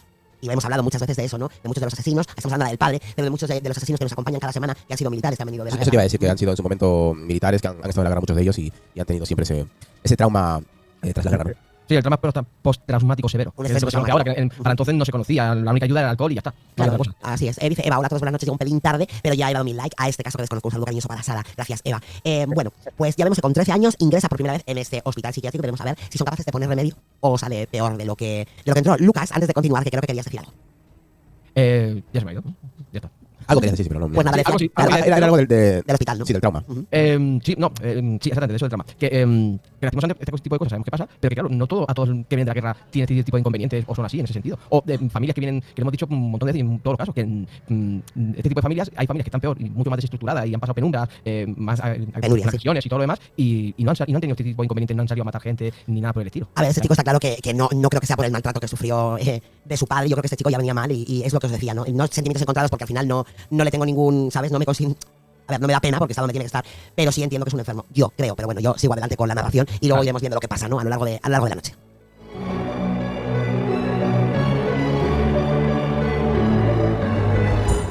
Aquel lugar frío y aséptico estaba pensado para corregir, para reconducir mentes jóvenes que se desviaban del camino. Pero en su caso no hubo reconstrucción posible. Patrick no era un lienzo en blanco que pudiera dibujarse. Lo que había en su interior no desapareció entre aquellas paredes, simplemente quedó en pausa, agazapado, esperando el momento de salir de nuevo. Y cuando lo hizo, regresó con más fuerza. Al abandonar la institución, ya no quedaba rastro del niño problemático que una vez fue. En su lugar había alguien más duro, más calculador, alguien que había aprendido a moverse entre normas sin aceptarlas realmente. Su violencia dejó de ser caótica para volverse directa y gira. En el colegio, su presencia empezó a generar un temor silencioso. No necesitaba provocar grandes escenas para imponer respeto. Bastaba con su mirada, con la tensión que parecía acompañarle a cada paso. Pero cuando decidía actuar, lo hacía sin dudar. Atacaba a sus compañeros con una agresividad que no correspondía a su edad. Golpes rápidos, inesperados, cargados de una rabia que no parecía tener un origen concreto, como si cualquier excusa fuera suficiente para desatarla. No buscaba defenderse ni reaccionar, buscaba dominar. Los demás aprendieron pronto a apartarse, a evitar cruzarse en su camino, a no llamar su atención. Pero incluso eso no siempre era suficiente porque Patrick ya no necesitaba motivos, solo necesitaba a alguien delante. Bueno, eso es una característica muy... Creo que es... iba a decir llamativa, pero no. Es una característica muy... que se suele decir que es el tema de dominante en sus víctimas o familias, amigos, siempre tienden a tener ese carácter dominante, ¿no? Que mal humor, peleas, siempre está rodeado de esas actitudes. Una persona dominante agresiva. Si me das cuenta, estamos hablando al final, no deja de ser un niño. Da igual. Que sale peor de lo que entra. Mira, a ver, vamos a llevar el contexto de nuestra adolescencia. Siempre en los colegios no estoy diciendo de que todos los alumnos, lógicamente, sean asesinos en serie, pero es verdad que siempre hay un par que tienen actitudes de este estilo, que son dominantes. Sí, bueno, que son agresivas, por eso te digo. ¿no? Luego ya suelen cambiar mucho o siguen siendo tal cual, ¿no? Pero tienen esas actitudes que no es que atraigan, pero sí que acojonan un poco al resto. Claro, al final siempre hay el abusador, ¿no? En todas las clases hay ese abusador. Bueno, y esto, claro, tú has empezado a narrar esos momentos de colegio de los compañeros y son imágenes, pues, que muchos seguramente nosotros hemos tenido en nuestros grupos de cole, ¿no? Grupos de amigos, pero que hay un par de ellos que tienen ese tipo de actitudes, que da igual cómo te miren, cómo les mires, que van a darte hostias, ¿no? Y empiezan las peleas y todo eso, pero lo que quiero decir es que esas características son dominantes. Quieren dominar a todo el mundo, que quiere que tú le tengas miedo. Yo es que creo que no sabía ni por dónde le pegaba el aire, también te lo digo. O sea, a ver, empezaba a pegar porque era agresivo, en sí era un niño agresivo, y cuando sale de la institución sale peor de lo que entra porque no son capaces de enderezarle, de poner una medicación, porque este niño realmente necesitaba una medicación y sale sin nada. Entonces, a ver, date cuenta que sale de un encierro, le vuelven a sacar allí a la sociedad, le meten en clase con... Pero todavía no habían diagnosticado, ¿no? No, pero a ver, ya se le ve que al chico, a ver, aquí no iba nadie conduciendo al volante, cari, o sea, ¿me entiendes? ¿Sabes? Claro, el tema es que las instituciones tampoco estaban preparadas para casos tan extremos como el que estás comentando tú, Sonia. Claro. Por lo que he leído y escuchado, que no estaban nada preparados. Y cuando se veía este problema, se lo encadenaban a otra persona. O sea, la burocracia funciona así igualmente, ¿no? Cuando el problema es mío, pues te lo paso porque yo sé solucionarlo. Sí, al final pasa de mano en mano, ¿no? Sí, básicamente. Y es lo que hicieron con él, porque eso ya es un fallo de la misma sociedad en el sentido de cómo estaba hecha. Es que tú no puedes dejar a un niño de 13 años que ya era agresivo, que entra por esa agresividad, dejarle al cabo de nada, volver a salir a la calle sin ningún tipo de ayuda, ¿no? Porque dice Ana, la mente, el cerebro es tan complicado, es más, los psiquiatras no curan, solo alivian, ya, pero es que en este caso no curan, pero es que tampoco aliviaron, o sea... No, y encima lo que hacen es aumentar esa dosis de agresividad y todo lo demás porque se ven, bueno, me he metido aquí y me vuelven a sacar. Eso quiere decir que les da igual lo que haga, que voy a... Bueno, me meto aquí un par de días o 3 o lo que sea y vuelvo a salir. Y voy a salir más reforzado mentalmente de que voy a ser más agresivo. Al final él era un niño de 13 años que diría, bueno, porque yo me comporté así, pues no me van a meter en ningún lado, porque al final tengo 13 años, soy un niño, ¿no? Dice Ancho Nable, hay psicólogos y psiquiatras que opinan que los padres con traumas postraumáticos por combate pasan esa agresividad al hijo al concebir, pero bueno, no es algo muy aceptado por la comunidad, ¿no? O sea, fíjate, al hacer el niño, se supone que ellos lo pasan, ¿no? No es así. Si el niño ya ha nacido con toda esa agresividad, es lo que ve, es lo que vive, entonces lo interioriza de esa manera. No todos lo hacen igual, pero para llegar al extremo que lo hace él, ya tiene que estar tocado de antes. O sea, es algo ha fallado en la creación de las células y hay alguna que dice que, bueno, pues tú vas a salir de esta manera. No hay otra, porque ya lo he dicho antes, hay un montón de niños que tienen este tipo de inconvenientes y luego no son asesinos. ¿Son diferentes? Sí, vale, eso sí, pero no son asesinos.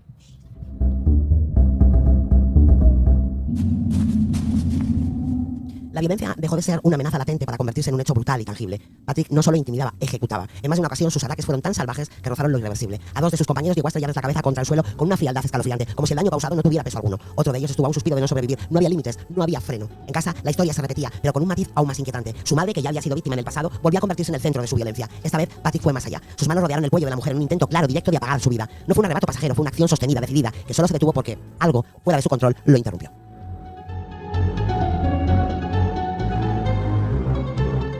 Aquello ya no podía interpretarse como una conducta problemática. Era otra cosa. Tras esos episodios, Patrick fue ingresado nuevamente en un hospital psiquiátrico. Esta vez, los especialistas no se limitaron a observar, pusieron nombre a lo que veían. El diagnóstico fue contundente, psicopatía. Entre quienes lo evaluaron, el doctor Leonard Carr no dejó espacio para la ambigüedad. Sus palabras no eran una advertencia cualquiera, sino una especie de sentencia anticipada. Afirmó que estaban ante un asesino psicopático frío. No hablaba de posibilidades lejanas, sino de una trayectoria que, de no detenerse, tenía un final previsible. Pero lo más inquietante no fue el diagnóstico, fue lo que ocurrió después. A pesar de las recomendaciones de los informes, de las señales evidentes que gritaban peligro, Patrick fue dado de alta. Como si todo pudiese resolverse cambiando de escenario, como si bastara con alejarlo de su entorno inmediato para contener lo que llevaba dentro. Fue enviado a vivir con sus 2 tías. Un nuevo hogar, un nuevo comienzo en apariencia, pero hay cosas que no se quedan atrás cuando cierras una puerta. Y Patrick nunca había sido capaz de dejar nada atrás. El cambio de entorno no trajo consigo el cambio que muchos esperaban. Si acaso, fue todo lo contrario. Lejos de contenerse, Patrick encontró nuevas formas de alimentar lo que ya llevaba dentro. El alcohol y las drogas aparecieron pronto en su vida, no como una vía de escape, sino como un catalizador que intensificaba cada impulso, cada estallido, cada sombra. Bajo sus efectos, cualquier atisbo de control desaparecía por completo. Sus episodios de ira se volvieron más frecuentes, más impredecibles, más peligrosos. Bastaba una palabra fuera de lugar, una mirada mal interpretada, o en ocasiones absolutamente nada. La violencia ya no necesitaba detonantes claros, surgía como una respuesta automática, casi inevitable. La casa de sus tías, que había comenzado como un intento de refugio, terminó convirtiéndose en otro escenario de terror cotidiano.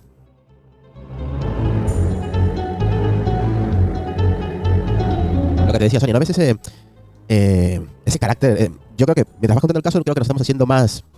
Al menos yo me estoy formando más la idea de que es más una enfermedad que una persona que se haya formado como un asesino. Si te das cuenta, cada vez se está poniendo como que más agresivo. Mientras más pasa el tiempo, más agresivo. Es como que la enfermedad va creciendo más, va aumentando más. Va evolucionando. Exactamente, va evolucionando. Dice Anchonable para ti, Irla, dice... Para mí, porque yo no he hecho nada. Porque a ti te va a hablar, mira. Bueno. Estas dinámicas, Irla, te contesta lo que has hablado antes, son adaptaciones evolutivas. Somos un animal pensante, pero animal. Somos gregarios y necesitamos ser el líder de la manada. Unos lo buscan mediante la violencia y otros mediante la empatía. Y otros prefieren ser miembros de la manada. Y otros son la violencia por la violencia. Un fraso de la naturaleza o una adaptación evolutiva para ser mejor cazador, pero un fallo para vivir en manada. Yo los llamaría a los originales de la violencia. Tú ves muchas películas. No, los originales, porque es que son natos, son desde que nacen hasta que se mueren son violentos. O sea, da igual. En el momento, la edad. Pero puede ser violento, pero no ser un asesino. Claro, llega un momento que la violencia va, como han dicho ahí en el chat, va evolucionando, porque te estoy escuchando mientras estoy haciendo el directo contigo, voy escuchando aparte que ya más o menos el caso, y va escalando, va subiendo de nivel, y cada vez que va cumpliendo más años, más agresivo se vuelve, los golpes son todavía aún más agresivos y más duros, y hasta llega un momento que el cuerpo le va a pedir más sangre, más agresión, hasta llegar al asesinato. Es una mente enferma. Ese camino le va a llevar a eso, es que es difícil. Pero no es como en otros casos, que es algo más rápido, o hay cambios drásticos durante su vida que hacen que esa parte surja, sino aquí lo que va pasando es que esta enfermedad que tú comentas, de esta psicopatía, va madurando, al igual que va madurando él. Entonces se va haciendo cada vez más fuerte, más evidente esa psicopatía y ese narcisismo de él. Es que son impulsos... Aquí es la diferencia con otros asesinos o asesinas que ha comentado Sonia y Sara por aquí. O sea, aquí se va cocinando de la misma manera que él va creciendo. O sea, van de la mano en ese sentido. De otro, como he dicho antes en otras ocasiones, pues hay un evento, un hecho que promueve todo esto, pero aquí se está viendo que no. Porque al final es lo que te digo, van evolucionando y el cuerpo cada vez le pide más, él no puede controlar su vida, por eso esos ataques explosivos de violencia. Y porque ya no hay, la historia que estás narrando, hay momentos que dices, ya no hay motivo, o sea, no hay un motivo para no que... No lo he necesitado nunca, ni cuando claro, iba al colegio. Pero por eso que no había motivo, simplemente con la mirada ya te daba miedo, ¿no? Pero ya no había motivo, por ejemplo, que sea un tropiezo, un empuje para de repente saltar y empezar a golpear, sino ya no había ninguna excusa, directamente él iba a hacer daño y ya está. Pues violento. Nos hemos quedado en que, bueno, pues los hermanos, después de ese ataque a su madre, ¿no? En el que, bueno, pues algo le ilumina y... suelta las manos y no termina estrangulándola. ¿Qué nos dicen por aquí? MC09MG, que bien por primera vez os veo en directo. MG, ¿no? Vamos a llamarle MG. MG, bueno, yo he leído primero todo, luego ya le llamaré MG, ahora nos dirá cómo se llama. Qué bien mi primera vez que os veo en directo. Quería mantener la magia de la radio y solamente oíros, pero lo vi en YouTube y no pude resistirme. Os escucho desde hace años. Me acompañáis en el trabajo, pues encantadísimos de poder acompañarte y de que nos elijas como compañía. Eso es estupendo y nos hace seguir adelante, que es lo importante. Porque aquí dinero vamos a ganar poco, pero yo por lo menos me siento satisfecha de la gente que me escucha y de lo que nos quieren, ¿no? Que eso también se nota. Ahora me pones ahí tu nombre para saber. Aquí me estoy dirigiendo. Os decía, bueno, pues que tuvo ese momento de lucidez, digamos, en el que, bueno, dejó de apretar el cuello de su madre y sus hermanos deciden, bueno, pues que necesita un cambio de aires y les manda con su tía. A ver, que tengo más por aquí, Marina. Me gusta escucharos. Yo creo que, no sé qué opinará Lucas, pero yo creo que se detuvo porque en un instante se dio cuenta que era su madre. No. ¿Cómo que no? No. Poder. Les mostró lo que podía llegar a hacer. Yo creo que también, ¿no? Creo que marcaba una frontera diciendo, yo soy capaz de esto y demás. O sea, no me toquéis las narices, porque ella sabe, o sea, hasta dónde puedo llegar, no os sorprendáis, básicamente. O sea, es poder, o sea, es infligir ese dolor psicológico sin ser físico, pero siendo la familia y o sea, siendo la sangre, a él le daba igual, o sea, ni sentía ni padecía, no tenía remordimiento. Pero es un psicópata, no, a ver, al final no se quiere ni él. Dice Anchonable, la violencia criminal es aumentativa, es un depredador que aprende a depredar con el tiempo, siendo más violento según avanza el tiempo, es lo que decimos, ¿no? Según va pasando el tiempo va evolucionando y cada vez, lo que decías antes, el cuerpo le va pidiendo cada vez más. Hay muchos casos que hemos hablado de eso, Sara también los ha narrado y nos ha comentado que mientras va matando a ciertas víctimas, va aumentando, va mejorando, se va siendo profesional, entre comillas, por llamarlo de alguna manera, va mejorando sus ataques, se vuelve más inteligente o más... no llama tanto la atención. Se va mejorando a sí mismo, o sea, va escalando los niveles y va siendo mejor a la hora de asesinar a una persona. Pues ¿qué pensáis que pasa en casa de sus tías? Que la historia vuelve a repetirse. Como si siguiera un patrón imposible de romper, Patrick eligió de nuevo a una figura cercana, alguien que representaba cuidado y protección. En un arrebato tan frío como decidido, lanzó sus manos al cuello de una de sus tías e intentó estrangularla. No hubo dudas en su gesto ni vacilación en la presión que ejercía, pero esta vez el desenlace fue distinto. La mujer logró sobrevivir. No fue una victoria completa, pero sí suficiente para marcar un límite definitivo. Aquello ya no podía ocultarse, ni justificarse, ni soportarse un día más. El miedo que hasta entonces había convivido con la esperanza de que todo mejorara se transformó en una certeza ineludible. Patrick tenía que marcharse. Fue expulsado de la casa sin contemplaciones, apartado de ese último intento de normalidad que nunca llegó a existir realmente. Y así, sin hogar, sin control y sin nadie dispuesto a contenerlo, quedó libre, completamente libre y por primera vez sin ningún tipo de barrera entre él y el mundo. Yo creo que quedó libre y solo, porque aquí volvemos a ver, es una persona enferma que no tiene ayuda absolutamente de nada. Y es que además todo el mundo estaba viendo. O sea, acordaros de esta primera persona, de este doctor que dice, o sea, se va a convertir en un asesino y a los 2 días le sacan a la calle y no le oyen. No, por eso. Claro, el tema del centro psiquiátrico psicológico viene de la época victoriana, creo, si mal no recuerdo que digo algo así. O sea que a mí tampoco me crea mucha inspiración este centro y este tipo de centros con prácticas que no se han llevado muy bien a cabo y todo lo demás. No, aquí ni muy bien ni muy mal, no hicieron ni caso. No, ni caso, pero la familia lo primero que hacían era lo mismo. O sea, se pasaban el marrón uno a otro, pero realmente no hacían nada. Tampoco, veían que las autoridades tampoco hacían nada por él. Ya, bueno, a ver si me entiendes. Quiero decir, está en casa de su madre, es un intento de asesinato y la manda a casa de sus tías que pensaba que iba a hacer allí encaje de bolillos. Pues hija, lo mismo, quiero decir. No sé. Anton Able dice, Iva, la violencia se usa para demostrar poder y la posición del líder de la manada, da igual si es familia o no. Sí, exactamente, el tema de Alfa, siempre. Claro, dice Ana, más meticuloso, ¿no? Se vuelve más meticuloso, sobre todo para que no lo pillen, imagino. Pero vamos, que también te digo, la familia sabía lo que había y lo que hizo, pues fue, venga, le pasó el paquete a otro, Es la primera vez que escucho en un podcast decir que un doctor, un psiquiatra dice, es un asesino, y aún así lo suelta, yo estoy flipando. Sabía perfectamente lo que se iba a convertir y no le escucharon. Claro, por eso esa es la parte que a mí, de todo lo que ves, me sorprende, que un médico especialista en su campo te diga, esta persona es un asesino en potencia, y aún así sale a la calle. Pues sí, eso tiene más delito que el propio delito. Eso es que en esa época había un limbo, un vacío legal, por así decirlo. Sí, y el que se encontró justamente en ese vacío legal. Vale, y el que la familia, por miedo, mande a su hermano, a su hijo, tal, a casa de unas tías, sabiendo lo que hay, porque a ver, no es que le ha metido el dedo en el ojo a la madre, es que la ha intentado asesinar. A ver, el miedo es libre, Pero hombre, no lo mandes donde tus tías. No se lo piensa quedar. Ese fue el episodio más grave, pero quiero recordar que también leí que también tuvo varios altercados con alguna de las hermanas. ¿Creéis que se lo manda a su hermana? ¿Por qué? ¿Porque tiene miedo? Pero ya, vale, ¿y qué pensaba que iba a hacer allí? Si iba a hacer lo mismo, si sabía lo que había. Pero a ver, te vuelvo a repetir, el miedo es libre. Si tú sabes que si se queda contigo en cualquier momento te puede matar. Hombre, pues no sé, igual tienes que intentar meter en algún sitio. No sabemos en qué posición estaba, cómo estaba, ni nada. No sé. Por eso te digo que me imagino que el primer motivo es que no me mate y más motivos tendrá, me imagino. No había otra forma de, ¿qué hago? Pues donde mi hermana. Bueno, sabiendo lo que podía llegar a pasar. El caso es que, bueno, sabiendo lo que pasaba allí, con sus tías, las tías deciden, mira, bonito, ala. Ya ni con tu madre ni con ningún tío más que no nos quedan, a la calle. A medida que su mundo se desmoronaba por fuera, en su interior comenzaba a tomar forma una idea peligrosa, casi delirante, pero profundamente arraigada. Patrick no solo se hundía en la violencia y el descontrol, estaba construyendo una identidad que le permitiría justificar todo aquello. En ese proceso apareció una obsesión que terminaría de perfilar su mente, el nazismo.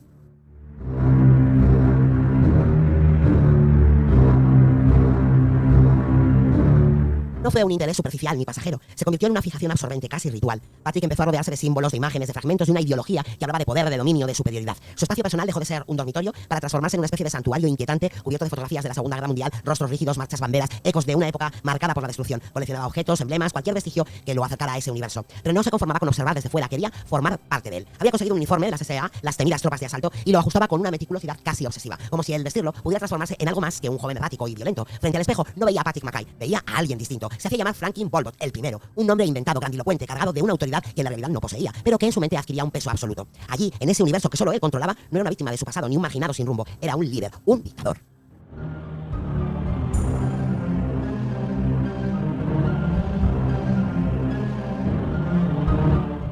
Se imaginaba a sí mismo siguiendo los pasos de Adolf Hitler, no como una figura histórica lejana, sino como un modelo a imitar, una referencia que daba sentido a su creciente necesidad de control y destrucción. En esa fantasía, la violencia dejaba de ser un impulso para convertirse en una herramienta legítima, y lo más inquietante no era la obsesión en sí, era la forma en la que empezaba a encajar con todo lo demás. Porque cuando alguien que ya ha perdido los límites encuentra una ideología que justifica no tenerlos, el resultado rara vez se queda en la imaginación. Para entonces Patrick ya no era una promesa de peligro, sino una realidad documentada. En apenas una década, su nombre había ido quedando registrado una y otra vez en informes, denuncias y sentencias. Una docena de delitos, 5 condenas, cifras que sobre el papel intentaban poner orden a una trayectoria que en realidad no lo tenía, pero los números no alcanzaban a describir lo esencial, porque cada uno de esos actos no era un hecho aislado, sino un paso más en una dirección muy concreta. Lejos de frenarle, las consecuencias parecían reafirmarle, como si cada detención, cada castigo no hiciera más que alimentar la idea de que estaba por encima de todo aquello, que las normas eran obstáculos menores diseñados para otros, no para él. Y entonces llegó junio de 1973. El escenario, en apariencia, no podía ser más contradictorio. La casa del padre Anthony Quinn, un hombre de 63 años, respetado, cercano, alguien que de una forma u otra había confiado en Patrick. No era un desconocido ni una víctima elegida al azar en la oscuridad de la calle, era alguien que le había abierto la puerta. Esa noche, sin embargo, la confianza no fue un refugio, fue una oportunidad.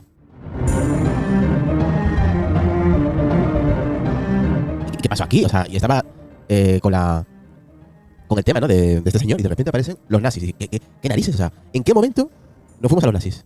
yo creo que él cogió el tema del nazismo, no porque apoyase o le gustase todo lo que hacían o lo que hicieron y todo lo demás, sino que la hizo a su imagen y semejanza, por así decirlo. O sea, la modificó un poquito para él. Yo por lo menos así es como lo he entendido. O sea, yo aquí, Lucas, no sé.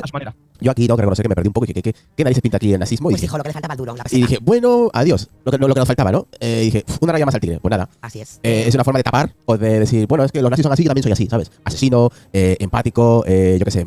Soy así y me considero un nazi, de la nada. Yo creo que más que un nazi, yo creo que fue una forma de apañar el problema que tenía gordo en la cabeza. No sé si me dejo entender. Sí, pero cara a la gente, pues es una manera demostrable de, bueno, pues este chico es así porque es un nazi, ya está. Exactamente. Yo creo que era una forma de decir, mira, oye, yo que no soy así, soy un nazi, ¿sabes? Has dicho empáticos, poco empáticos, empáticos no, cero, quiero decir, cero. Empáticos no. Oye, ¿qué nos dicen por aquí? Espérate, un caso espectacular. Me acabo de acordar de Robert De Niro, una película de Scorsese. Ahora no me acuerdo del título, de Taxi Driver. Anchonable dice, la fijación por la estética nazi es común en todos los psicópatas. Una ideología sin empatía, es lo que tú decías, ¿no? Y que promociona la violencia. Claro, y al final encima él se pone un nombre. Pues, ya, pero ¿no? vuelvo a repetir.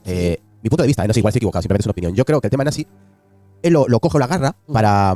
Es que no me sale la palabra. ¿Pero tú crees que él lo hace para tapar su violencia? Sí, yo creo que es una forma de argumentar su violencia y su psicopatía. Es decir, no es que sea loco o que esté tarado de la cabeza, es que soy nazi, simplemente, ya está. Sí, era para argumentar lo que él hacía, cómo actuaba y punto. todo lo demás, No y es que tenía, ya está. No es que le gustase ni... Yo creo que fue simplemente una tapadera. Bajo mi punto de vista, fue el movimiento perfecto para tapar lo que realmente es. él era. Lo que pasa es que para que la gente no lo viera raro y decir, este tío está loco o lo que sea. Sí, como que es un nazi más, ¿sabes? Sí, exactamente. O sea, es un nazi más y ya está. O sea, era darle a la gente la explicación solo con los símbolos que llevaba, porque se compró indumentaria y todo de esa época con los símbolos nazis y demás, que si ya ves eso en una persona, pues ya sabes que esa persona, por lo que va a pensar o lo que sea. Sí, yo creo que... tener miedo solo con los símbolos. Era también esa imagen de poder, o sea, de infligir ese... A ver, daros cuenta quién admiraba. Él admiraba al líder, ¿no? De ese movimiento y él que quería con su violencia. Pues bueno, él lo que quería era, claro, exactamente, intimidar y ser un poco el líder, ¿no? Date cuenta de ese nombre que se pone, ¿no? Un nombre en el que dices, bueno, me va a seguir aquí un montón de gente que luego no le sigue nadie, evidentemente, porque tú verás, estaba el nombre para que le siguiera nadie. Sí, pero encajaba en su estereotipo de persona y dijo, buah, es que yo me identifico porque soy así, tal cual como él.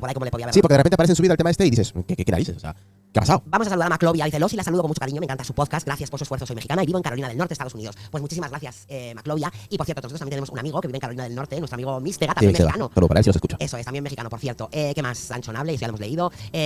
Mariana dice, es que ese hombre tenía todo lo malo y seguía ideas igual de dañadas que las de él, efectivamente. Claro, yo te he dicho lo que le faltaba al duro a la peseta, no dice Anchonable, jefa, lo que le faltaba al durún era salsa y carne de calidad. Sí, y alguien que fuera ahí conduciendo al volante. Que dice Ana que es un durún, pues eso. No, pero la gente ha dicho duro, dice Ana, lo que le faltaba al duro, la peseta. Dice Ana, admiraba al señor de bigote, efectivamente. Bueno, pues venga, vamos a seguir con el caso que está interesante.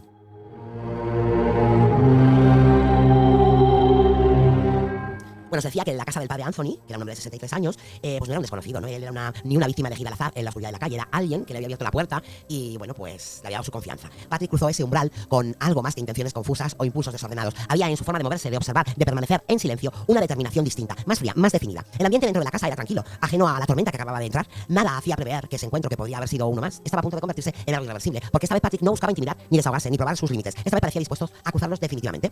Lo que ocurrió dentro de la casa no fue en ese momento el estallido final que muchos podrían imaginar, pero sí una señal inequívoca de hacia dónde se dirigía todo. Patrick actuó con una frialdad casi metódica, aprovechó la confianza, el entorno conocido, la ausencia de sospechas, recorrió la vivienda del padre Anthony como si le perteneciera, seleccionando con cuidado aquello que consideraba valioso, objetos, dinero y algo más peligroso que todo lo demás, un cheque. No era solo un robo, era un paso más en su constante desafío a cualquier norma. Días después intentó cobrarlo, imitando la firma del sacerdote, con una seguridad que no nacía de la habilidad, sino de la convicción de que nada iba a detenerle. Como tantas otras veces, Patrick parecía moverse bajo la certeza de que las consecuencias eran algo lejano, casi teórico, pero esta vez lo atraparon. Estaba tan seguro de que no le iba a pasar nada, o sea, él no tenía ni idea, chicos, de suplantar la firma de este señor, del sacerdote. Se sentía totalmente impune. Claro, no, él firmó como le daba la gana y diciendo, bueno, aquí no me van a pillar porque esa gente no me pilla nunca y si me pilla me sacan... El narcisismo de los asesinos en serie, al final, vamos a lo mismo. Así que, bueno, a ver qué... No me sorprende eso, porque ese tipo de personajes actúan de esa manera. Se piensan que están fuera de la ley y pueden hacer lo que quieran. Y que nadie los va a pillar. Bueno, dice Anchonable que él adoptó la estética de, bueno, pues de ya sabemos de lo que estamos hablando, para provocar y demostrar poder, al igual que unos años más tarde los punk hicieron lo mismo, ¿no? Son los símbolos para provocar. No quiero decir tantas veces lo mismo, no vaya a ser, porque claro, ya vamos varias veces diciendo lo de la estética Nancy, ¿no? Así que nos vamos a quedar como dice Anchonable, estética Nancy. Vale, hemos dicho que días después intenta cobrar lo más torpe que, bueno, pues que firmar con los pies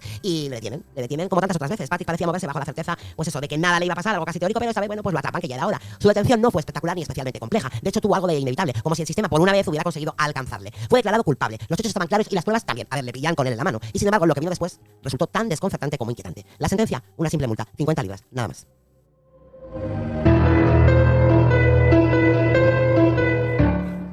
No sé si es suerte, No, pero es que son varios, ¿eh? Ya, pero yo estoy cansada de la suerte de esta gente, también te digo, porque claro, esto lo haces tú y te meten para adentro, pero vamos, con las manos y los pies engarrotados así. 50 años para adelante. Venga, bueno, tanto como 50 años, no, pero 50 libras es un abuso y una risa, vamos. Sí, yo lo que pienso es que estoy por seguro que el padre tuvo que ver mucho en que no fuese tan severa la multa. Pues... Eso es lo que quiero pensar, porque me voy a 50 quedar ahí, libras, eso es absurdo, no. Lo siguiente, y encima para él, es una dosis de confirmación de decir, soy impune. Esto es, cuanto esto me dan, más me merezco, ¿sabes lo que te digo? Venga, Exactamente, viva la sí, gallinita con su pepita. El caso es que ni prisión ni una medida que realmente limitara su libertad, ninguna barrera capaz de frenar la escalada que ya era evidente para cualquiera que mirara con atención. Patrick pagó y siguió adelante, libre una vez más. Como si cada error del sistema no hiciera más que empujarle poco a poco hacia un punto del que ya no habría retorno. Apenas había pasado un mes desde el último incidente cuando Patrick volvió a cruzar una línea más. Esta vez el escenario era aún más cercano, más cotidiano, la casa de unos amigos con los que convivía al norte de Londres. Un lugar que en teoría debía ofrecer cierta estabilidad, una rutina mínima a la que aferrarse, pero con Patrick cualquier intento de normalidad estaba condenado a romperse. La tensión fue creciendo poco a poco como una grieta que se ensancha sin que nadie logre detenerla. Sus compañeros empezaron a notar que algo no encajaba, que su comportamiento no solo era extraño, sino profundamente inquietante. Patrick hablaba de posesiones, de fuerzas oscuras que lo habitaban, de impulsos que no podía o no quería controlar. Llegó a decir sin rodeos que sentía deseo de acabar con todos los ancianos. No era una provocación, era una advertencia. La discusión estalló con violencia, las palabras se volvieron gritos y los gritos amenazas. Finalmente tomaron una decisión que parecía inevitable, echarlo de casa. Pero Patrick no estaba dispuesto a irse sin más. La agresión fue inmediata. Atacó a quienes hasta entonces habían compartido techo con él, descargando una furia que ya no sorprendía, pero que seguía siendo igual de peligrosa. En medio del caos, intentó hacerse con varios objetos, como si el robo fuera una extensión natural de la violencia, como si todo formara parte del mismo impulso. Esta vez, la respuesta judicial fue algo más firme. Fue condenado a 6 meses de prisión, una medida que sobre el papel parecía por fin marcar un límite legal. Cuando estaba con este caso tuyo, te lo estaba mandando yo, no sé si vas a pensar lo mismo que yo voy a decir ahora, y contabas de, siguiente historia, siguiente capítulo sobre la misma persona, y yo tenía el presentimiento, decía, cuando ya presentabas a los personajes, le ponía yo subtítulo a cada historia, ponía, es inevitable, o sea, siempre va a ocurrir, o sea, siempre va a acabar igual. Lo echan de un sitio, va a un sitio y los intenta matar, pasa algo, y otra vez se va a otro lugar.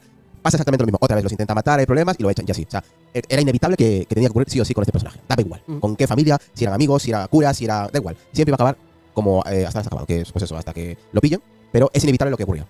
Pues bueno, de momento ya la han condenado a 6 meses de prisión. Veremos, ¿no? Lo que pasa, una medida, como decía yo, bueno, pues que ahí está, sobre el papel parecía marcar ese límite, ¿no? Veremos si sirve para algo.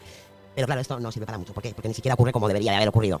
Antes de ingresar en la cárcel, pues fíjate lo que pasa, Patrick volvió a ser detenido. Estaba esperando, ¿no? A entrar y vuelve a ser detenido. Pero ¿cuántas veces vamos? Esta es la cuarta, creo ya, ¿no? De momento, en la cárcel va a entrar esta vez. No, pero delitos y que lo han acusado de culpable. Yo creo que son 4 veces, sí, ya varias. Varias, ¿no? Tú date cuenta que aquí le han dicho, venga, ya usted va a entrar 6 meses en prisión, pero está esperando a que le llamen para entrar directamente en prisión, ¿no? Está esperando. A la espera. Está a la espera. Y mientras tanto, el hombre, para no aburrirse, pues él sigue cometiendo delitos. Entonces antes de ingresar, vuelve a ser retenido. Esta vez por desórdenes públicos y daños a la propiedad, completamente ebrio, fuera de control, ajeno a cualquier consecuencia. Era como si cada oportunidad... Está de modo Dios. Sí. Está de modo Dios. Le da igual todo. Ya te digo que no está bien, entonces no. Era como si cada oportunidad de tener la espiral llegara siempre un segundo tarde. Y mientras todo esto sucedía, mientras informes, arrestos y condenas se acumulaban sin lograr contenerlo, lo verdaderamente grave aún no había comenzado. Lo peor estaba a punto de tomar forma.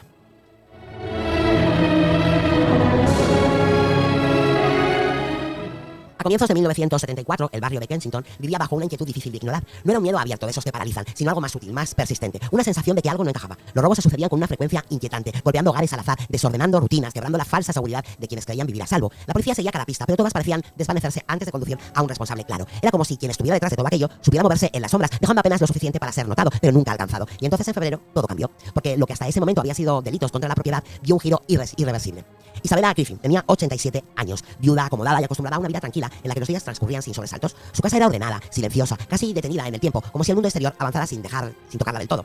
Aquella tarde, alguien llamó a su puerta. No hubo insistencia ni brusquedad, solo un gesto educado casi amable. Al abrir se encontró con un joven desconocido, correcto en sus formas, que le pidió algo tan simple como un vaso de agua. Un gesto cotidiano, inofensivo, de esos que no se cuestionan. Isabella dudó apenas un instante antes de apartarse y dejarle pasar.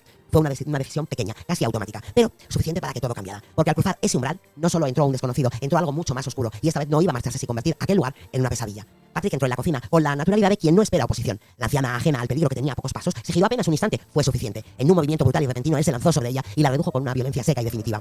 Cuando cayó inconsciente, la escena ya había cruzado un umbral del que no había regreso. Después, hizo algo tan perturbador como la agresión misma. Se sentó, encendió la radio y permaneció allí como si el mundo siguiera funcionando con una normalidad absurda. Más tarde, ya detenido, dejó caer una frase que helaba la sangre por su frialdad. Aseguró que ella no era mala, pero que ni siquiera él podía explicar por qué la había matado. Y añadió que le había cerrado los ojos, la había cubierto con cuidado y la había dejado allí, inmóvil, como si solo fuera otro objeto abandonado en una habitación.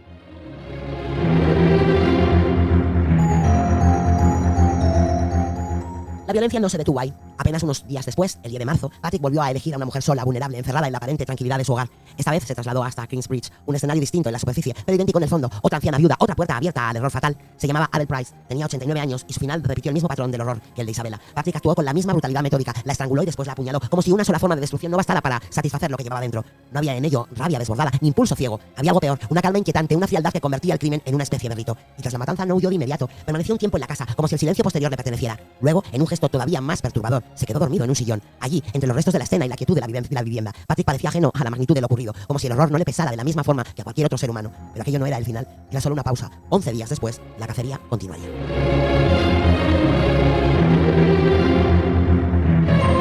Esto, cada vez que vas avanzando, no sé si Lucas está por ahí, piensa lo mismo, a ver si Lucas responde. Sí, estoy. Cada vez que va avanzando la historia digo, tienen que hacer una serie de esto. Porque como Sonia lo va contando poco a poco cómo van sucediendo los acontecimientos, me parece una historia muy interesante, no es un caso habitual de un asesino en serie, pero el tocar la puerta y matar a personas mayores con esa maldad y luego, mientras vas tú contando y lo narras con tantos detalles, claro, yo me sumerjo en la historia y me siento como si sentara él admirando el silencio de la persona que acaba de matar. O sea, es su casa, ni siquiera es de él, la persona. Es como sentarte en una película, una serie de esta gente. Está escrita es algo que él de esa manera. Es algo que él hacía desde siempre. O sea, siempre ha sido así de impasivo. O sea, no ha tenido ningún tipo de remordimiento. Pues porque él no es. Esa mirada vacía. No es un asesino serial. A ver, Lucas, es porque no es un asesino serial como suele contar Sonia y Sara en este podcast. Es algo diferente. No tiene nada. Esa mirada vacía a la hora de hacer este tipo de cosas. Es más una enfermedad. Es que no nos olvidemos. A ver, es un psicópata. Se supone que no tiene sentimientos. Él llama a la puerta, sabe perfectamente cuando llama a la puerta, sabe a quién elige y lo que va a hacer. Y cuando le preguntan, dice, no, si es que esta persona era buenísima, o sea, era encantadora, pero no lo sé. Simplemente la maté. Cero empatía, vuelvo a repetir, pues como un psicópata, pero psicópata con todas sus letras. Efectivamente, mira lo que dicen por aquí, ¿no? La esquizofrenia, no psicopatía. Un esquizofrénico es un enfermo consciente de que es un enfermo que sufre brotes disociativos. Dice Ana, ya sé que es un psicópata, no es un enfermo, y un esquizofrénico sí, pero creo que era de todo. Sí, yo creo que aparte de psicópata. Yo creo que tiene una mezcla de todo, porque sabía lo que estaba haciendo también, pero estaba fatal de la cabeza. No, sí, sabe que estaba haciendo, vamos a ir a consciente. Consciente. No disfrutar, o sea, no se le veía un disfrute, una satisfacción a hacer. Sí, como que aquí ha habido casos donde cuando le entrevistan al asesino, empieza a narrar y tú escuchas como lo narra Sonia o Sara y dices, estoy disfrutando de lo que acaba de hacer. Es aquí la diferencia con este, simplemente mataba porque es como una máquina, matar y punto, ya está, se acabó. Sí, básicamente, o sea, porque es que no tenía ningún placer ni nada, o sea, aparte cuando hacía este tipo de cosas, se emergían como si fuese un mundo paralelo, un mundo diferente. O sea, bastante más característico este asesino que está narrando Sonia que el resto, que normalmente pues suele ser o mata y hace agresión sexual o lo que sea, o mata porque le gusta matar, le encanta y lo disfruta y lo vive, y, o sea, lo vive en el sentido de que goza con ello. Este asesino de hoy, no, es impasivo, no muestra nada, o sea, nada. Como os he dicho, ese no era el final, era solo una pausa, porque tan solo tardó 11 días para que la cacería continuaría. Esta vez la víctima no era una desconocida vulnerable, sino alguien que ya había cruzado camino con Patrick antes. ¿Os acordáis del padre Green? ¿Vale? El sacerdote aquel sacerdote que le había tenido la mano en otro tiempo, que se había convertido en el objetivo de aquel robo. Ahí le tenemos ahora mismo en pantalla, ¿vale? Pues esta vez el robo no era el fin, era el preludio de algo mucho más irreversible. El 21 de marzo Patrick no fue a buscar algo que pudiera llevarse, fue a acabar con su vida. Y aquí sí había un motivo, ¿vale? Esa muerte, ya os adelanto que el sacerdote muere, tiene un motivo, ¿vale? Os lo explico. Aquel acto no nació de una motivación fría y calculada, sino de algo más extraño, más frágil, la burla. Sus amigos se mofaban de su amistad, entre comillas, con el sacerdote, insinuando que había entre ellos algo más que una relación espiritual, algo íntimo, inconfesable. Las palabras, los comentarios, los gestos de ridículo se clavaron en Patrick como si fueran pruebas de debilidad, y eso le enfadó sobremanera. No fue un enojo pasajero, fue una rabia que se instaló, que se alimentó de la humillación percibida, que lo llevó a tomar una decisión que no podía revertirse. Se dirigió al domicilio del reverendo armado con lo que necesitaría para asegurar su objetivo: un cuchillo y un hacha en la mano. No iba a negociar, no iba a robar, iba a eliminar.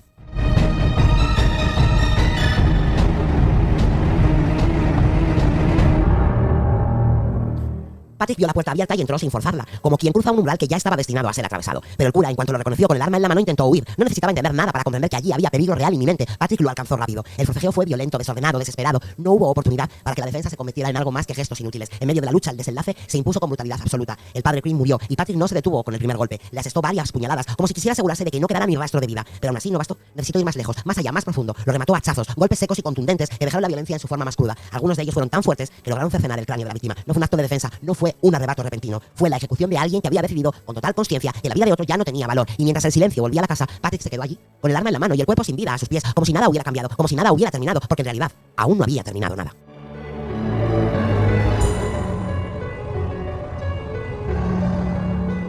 Una hora después de dejar el cuerpo del sacerdote en la bañera, Patrick se alejó de la escena sin prisa, ajeno a la gravedad de lo que había sucedido. No buscó un refugio ni intentó borrar sus huellas, no huyó. En su lugar se dirigió a un fotomatón.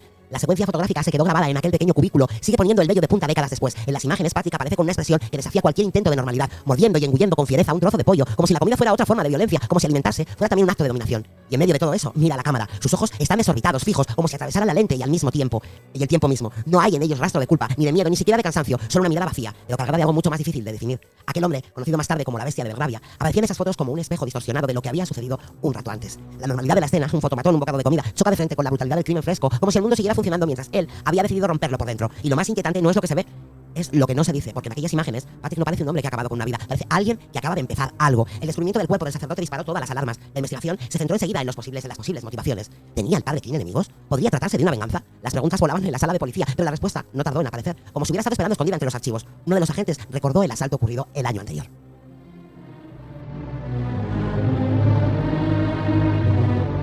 Esa imagen que hemos puesto... es terrible. Mira, tú no me cuentas... Tú imagínate que yo no sé nada del caso. Sí. Y me lo enseñas. Sí. Te juro que digo que es una película. O algo. Que no tiene nada que ver con el podcast ni con nada. La secuencia es terrible. Es un... La última fotografía es horrorosa. Sí. Ese momento es para mí el más espeluznante de... Que parece una película de terror. Se parece una película de terror. O sea, yo estaba flipando y digo, a ver... Se le salen, Lucas, los ojos de la órbita. O sea, es impresionante. Sí, totalmente. Parece que esté totalmente... Como poseído, igual. Sí, básicamente, sí. Y la imagen que encima en un fotomatón... Pues es 4 secuencias son. Una primera está que va a intentar morder una pieza de pollo. La segunda imagen es cuando lo está mordiendo. La tercera es como que ya ha disfrutado de ese bocadillo, de morderlo. Y luego ya la cuarta es la que estamos hablando, ¿no? De una cara directamente salida de una película de terror, las cosas como son. A ver qué nos dicen por aquí. Dice Eva, recordemos que la psicopatía es un sinónimo de falta de empatía. A ver que se me ha ido. A ver cómo con esto. No todo el mundo es capaz de ponerse siempre en el lugar de otra persona. Todos tenemos psicopatía, quise decir, los psicópatas. Ana dice, no seré yo, tengo mucha empatía, casi me mimetizo con el dolor ajeno, no lo puedo evitar. Anchonable, un psicópata es un enfermo. Si entendemos como enfermedad una alteración de las conexiones neuronales, pero es consciente de sus actos, no puede controlarlo, pero es consciente de sus actos. No comprende o diferencia lo que es correcto de lo que no es correcto para vivir en sociedad. Ana dice, la psicopatía es ausencia de empatía. Para mí no es una enfermedad. Una persona esquizofrénica sí está enferma y no es consciente de sus actos por los brotes. Anchonable dice, no son sinónimos. La falta de empatía por sí sola no indica psicopatía. Un narcisista no es un psicópata, puede serlo. Ana dice, no, le dice a Eva, no quiero contar mi vida por aquí, pero te daré una pincelada. Uy, esto ya no lo voy a leer. El que quiera, ¿verdad? Que se anime y entre al directo y si quiere, bueno, pues nada, que vaya leyendo. Yo sí considero que la psicopatía es, bueno, se puede considerar, yo lo consideraría una enfermedad. Viendo la cara de este señor, la cuarta fotografía, está, a ver, tú ves esa fotografía y dices, yo veo una película, yo veo una persona que está muy mal de la cabeza. Pero que sea tan expresiva, que se vea esa expresividad. Es una persona que debería estar bajo llave, está claro. Cualquiera pensaría que esta persona se ha enchufado algo para salir así en esa foto. Terrible, las fotos son de verdad, llaman muchísimo la atención. Es un póster de una película de terror, Lucas, totalmente de empleado poseído. Encima en el fotomatón, que sí, que hay iluminación, pero que no es iluminación de esa que te ayuda, sino... No, menos mal que no la ayuda, menos mal, gracias por no ayudarle, porque ya sí, fíjate, como sale, pues como si la ayudaran y te cuento. Bueno, pues, jefe, deje unas fotos que deje unas fotos en el grupo. Sí, en el grupo, sí. Sí, vale. O un libro aquí, no un libro. Ajá. Psicopatch, bueno aquí. Sí. De Case Patrick, sí, el libro sobre él. De Tim Clark. Dice Eva, esa cara da mucho miedo, sí, es que da miedo de verdad. Bueno... Fíjate, ¿no? Este agente, menos mal gracias a esta gente que recuerda el asalto ocurrido a este pobre sacerdote, ¿no? Bueno, pues aparece que el nombre... Este parece del meme de 2000 años después. Eso es. O más o menos eso. Después de todo lo que ha pasado y todo lo ocurrido y todo lo que... Menos mal que a alguno se le ocurrió pensar un poco. Claro, dijo, anda, pero si este sacerdote es al que el año pasado le han robado en casa, ¿no? Bueno, y aparece, pues, ¿qué nombre aparece? El de Patrick Mackay. Ese nombre que resurge de los expedientes como si nunca hubiera desaparecido del todo. Al revisar su historial, lo que encontraron no fue un simple antecedente, sino una larga lista de delitos, de condenas, de oportunidades perdidas, de verdad que sí, para detener lo que estaba por venir. Cada registro era un aviso de que alguien había advertido el peligro y nadie había hecho lo suficiente. 2 días después, Patrick fue detenido. No hubo persecución espectacular ni resistencia violenta. Fue como si el sistema por fin hubiera logrado alcanzarle. Pero incluso en ese momento, incluso con la libertad arrancada de sus manos, no hubo señales de arrepentimiento, solo una calma inquietante, como si supiera que aunque lo detuvieran, lo que había comenzado ya no podía detenerse del todo. Durante el interrogatorio, Patrick no se limitó a confesar el asesinato del sacerdote ni los de las 2 viudas. Fue más allá. Con una frialdad que lava la sangre, relató pormenorizadamente los crímenes de 8 víctimas más.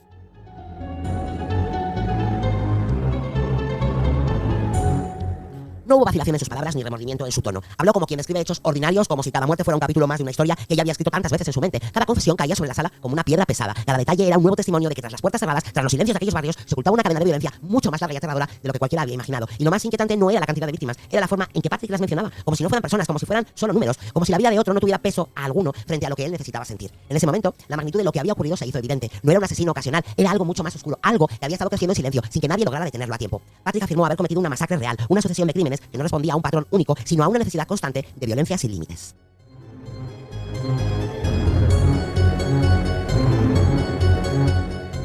En julio de 1973 acabó con la vida de Heidi Nilk, de apenas 18 años. La apuñaló en el cuello y en un acto de crueldad extrema la arrojó desde un tren en movimiento como si su cuerpo fuera algo desechable sin valor alguno. Días después, su mano se extendió hacia Mary Hines, de 79 años, una mujer mayor que cayó bajo los golpes mortales en su propia casa de Kentish Town, donde debería haber estado segura. En enero de 1974, la violencia cruzó un límite aún más difícil de aceptar.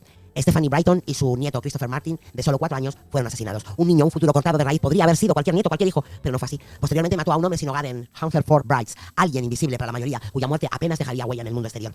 Y el 4 de febrero de 1975, Ive Davis, dueña del café Wistleaf on Sea, fue brutalmente golpeada con varios hachazos, como si la violencia fuera la única forma que Patrick conocía para imponer su presencia en el mundo. Cada crimen era un escalón más hacia lo inexplicable. Cada víctima dejaba claro que Patrick no distinguía entre edades, géneros, condiciones sociales, solo necesitaba a alguien delante, y para él eso era suficiente. Sin embargo, no todo lo que Patrick confesó encajaba. Algunos de sus relatos resultaban inconexos, como si hubiera mezclado verdades con invenciones, como si necesitara agrandar la sombra de su propia oscuridad, como lo hemos visto en muchísimos asesinos de los que hemos relatado aquí, ¿no? Se me viene a la mente Henry Lee, Otis Toole, ¿no? Que, bueno, pues ellos habían matado a todo el mundo, ellos decían a este, y a este, y a este. Bueno, pues simplemente por el hecho de engrandecerse, ¿no? Como asesinos seriales, bueno, pues se los iban comiendo todo, venga, este también. Mientras que en los asesinatos de Isabella Griffin, Abel Price y el padre Anthony Green, la evidencia era clara y lo señalaron como único responsable, con las otras víctimas la historia se volvía mucho más contradictoria. Hubo datos que no encajaron desde el principio. Por ejemplo, el mismo día que Patrick afirmó haber matado a Mary Higgins, él se encontraba en prisión provisional por tenencia ilícita de armas. Era imposible que estuviera en dos lugares a la vez. Algunas de sus confesiones entonces levantaron dudas sobre si realmente había cometido todos esos crímenes o si en su lugar había buscado apropiarse de obras ajenas para construir una imagen más tremenda de sí mismo.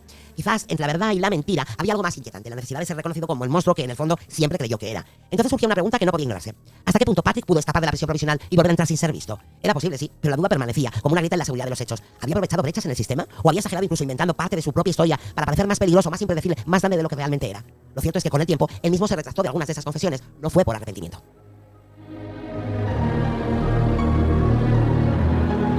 Yo creo que lo segundo, lo que comentas. Yo creo que quiso agrandar más o dar más miedo o decir soy un asesino serial de la hostia que ha matado a 300 personas. Mientras más mejor. Bueno, pero a mí hay una duda del nombre este que has comentado, Sonia, del asesinato de esta mujer que fue el mismo día, asesinaron supuestamente el mismo día que él estaba preso. Sí. ¿Cómo sabía él el nombre? Bueno, pues porque sí, pero si estás dentro, no sabes ni siquiera cómo se llama esa persona. Entonces, a mí lo que me extraña, ¿cómo justamente sabes algo? Te puedes inventar el nombre o tener demasiada coincidencia para que el nombre coincida con un asesinato que ocurrió el mismo día. A mí me da mucha sospecha. Yo pienso que algunos sí que realmente... Pues hombre, me imagino que también estando dentro de la cárcel también tendrán derecho a prensa o... ¿Sabes a lo que me refiero? Ya les puede llegar. No, sí, supongo que sí, ¿no? Pero no sé, ellos mismos se darían cuenta o... ¿Te refieres a que igual lo ha escuchado en la televisión, en alguna noticia o algo? Sí, o cualquier preso que esté a su lado. Le puede haber contado yo maté a esta señora. Sí, seguro.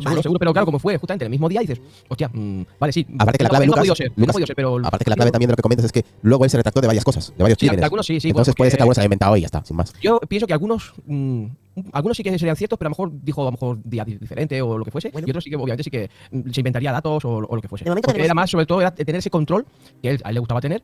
Y sobre todo, como sabía que la policía no iba a tener ese control de temor y todo lo demás, iba a tener control sobre la policía de otra manera. Y claro, si quieres que la policía también no tenga tanto control sobre ti, sino tú seas el que vayas contando las cosas, que como ha dicho Sonia, que en muchos asesinos seriales pues lo hacen así, agrandan su lista para tener ese control sobre lo que le estás diciendo a la policía. Que muestra interés por ti, sí, bueno, pero bueno, ya que estoy aquí, pues le voy a decir más cositas, porque así, pues eso, soy más grande para él, soy más asesino en serie, soy más malo. Saludamos a Pencho Brawl por aquí, Pencho Brawl, así que bueno, pues un saludo, nos pone una carita sonriente. De lo que sí que tenemos claro hasta ahora, nosotros de lo que hemos ido contando, es que le había matado a las dos viudas y al sacerdote. Eso lo tenemos claro y meridiano todos, ¿no? Vale, sí. Pues venga, vamos a seguir, a ver cómo avanza, ¿no? Hemos dicho que él va confesando todo esto, y de repente dice, no, ahora me voy a retractar, porque ahora me interesa a mí retractarme, pero no lo hizo por arrepentimiento, lo hizo porque se sintió agotado y aburrido, como si los crímenes dejaran de importarle en el momento en que dejaron de ser un desafío para convertirse en una rutina. Así, entre verdades verificables y relatos contradictorios, Patrick llegó finalmente a juicio. No frente a pocas acusaciones, no ante un solo crimen. Estaba en la sala acusado no de 3, sino de 5 cargos de asesinatos. Cada uno de ellos representaba una vida arrebatada, cada uno de ellos una sentencia que podía cambiar su destino para siempre. Y sin embargo, en su mirada seguía habiendo esa misma calma inquietante que lo había acompañado desde el principio, como si supiera algo que los demás no sabían, como si en el fondo ya hubiera escrito el final de su historia y tuviera paciencia para que los demás lo descubrieran.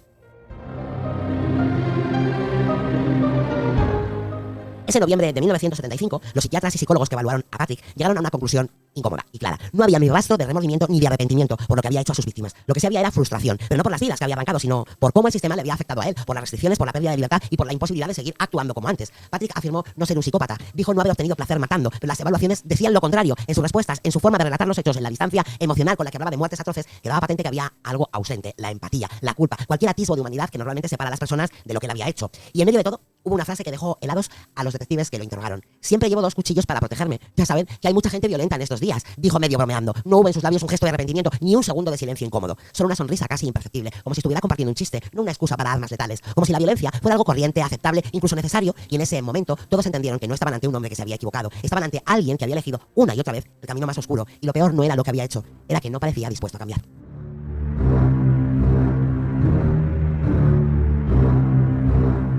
A medida que el juicio avanzaba, Patrick comenzaba a ver con claridad el destino que le esperaba a la cárcel de por vida. No fue un miedo repentino ni una revelación dramática, fue una reflexión silenciosa, escrita en sus memorias con una honestidad que resultaba tan inquietante como la frialdad que lo había caracterizado hasta entonces.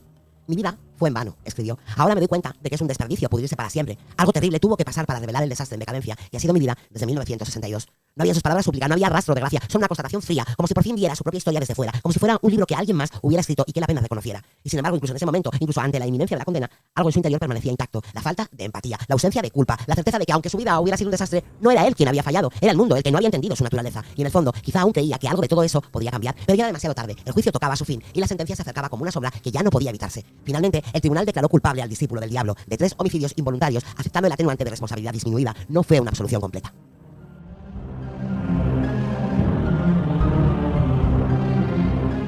Fue un reconocimiento de que en su mente algo estaba roto. La enfermedad mental que padecía menoscababa sustancialmente su responsabilidad, pero no lo anulaba por completo. Según esta doctrina legal, Patrick era incapaz de premeditar un delito con la claridad de alguien sano de mente, pero sí tenía la capacidad de comprender la ilicitud de sus actos y de ajustar su conducta a lo que la ley exigía. En otras palabras, sabía lo que hacía, solo no podía controlarlo del todo. Y aún así, la sentencia no fue leve. El juez impuso a Mackay la cadena perpetua. No hubo condicional, no hubo oportunidad de retorno. Su vida desde ese momento pertenecería a las paredes de una prisión. El discípulo del diablo había encontrado su destino final. Pero lo más inquietante no era la condena, era saber que incluso tras tantos crímenes, incluso tras confesar tanto, incluso con la vida encerrada detrás de barrotes, Patrick nunca pareció entender realmente el peso de lo que había hecho, solo el peso de las consecuencias, y en el fondo, eso quizás sea lo más aterrador de todo. Aunque el resto de los asesinatos que Patrick confesó siguen sin resolverse, Scotland Yard asegura que las investigaciones permanecen abiertas y sujetas a revisión, sin cerrar los expedientes ni desechar las pistas, solo esperando el momento adecuado para volver a examinarlos con nuevos ojos, porque con el tiempo las tecnologías avanzan, las pruebas se revalúan y las verdades que antes parecían inaccesibles pueden empezar a salir a la luz. Patrick Mackay cumplirá el resto de su vida entre rejas, pero las preguntas que dejó atrás siguen sin respuesta. ¿Cuántos crímenes más cometió realmente? ¿Cuántas víctimas más hay en su sombra? Y lo más inquietante de todo, ¿cuántas de esas víctimas aún no han sido encontradas? Durante los primeros 27 años de su condena, Mackay permaneció recluido en una prisión de categoría A de máxima seguridad, separado del mundo exterior como uno de los reclusos más peligrosos del país. Después fue trasladado a una prisión abierta, donde el control era más laxo y la sensación de libertad mínima pero real. En 2017 decidió cambiar el nombre por el de David Grubbs, como si con un nuevo nombre pudiera borrar el pasado, como si la identidad pudiera reinventarse desde cero. Desde entonces ha luchado por obtener el tercer grado y volver a salir a la calle, aunque por el momento esto no va a suceder. Las puertas de su celda siguen cerradas y aunque su nombre haya cambiado, el peso de lo que hizo permanece intacto, porque hay cosas que ningún nombre nuevo puede ocultar. En mayo del 2021, la Junta de Libertad Condicional denegó su petición de excarcelación al considerar que no reunía las condiciones necesarias para volver a la calle. Sin embargo, reconoció que con 68 años podía cumplir el resto de su condena en un centro de régimen abierto. Bajo este sistema, pasaría la mayor parte del día fuera del penal, trabajando o estudiando, pero debería volver a dormir cada noche. El diputado de Dartford, Gareth Johnson, se mostró aliviado de que esa medida aún no se haya aplicado. Librarlo habría sido un ultraje para todas aquellas personas cuyas vidas destruyó. Por ahora, sigue tras las rejas.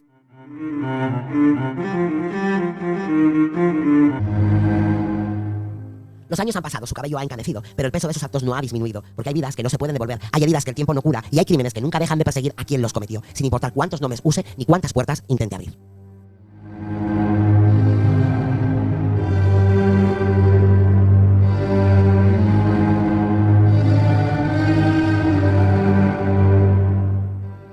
Bueno, pues este ha sido el relato del caso de hoy, un caso diferente, yo creo que un caso tampoco tan conocido, pero sí que es distinto. A mí me ha gustado, la verdad.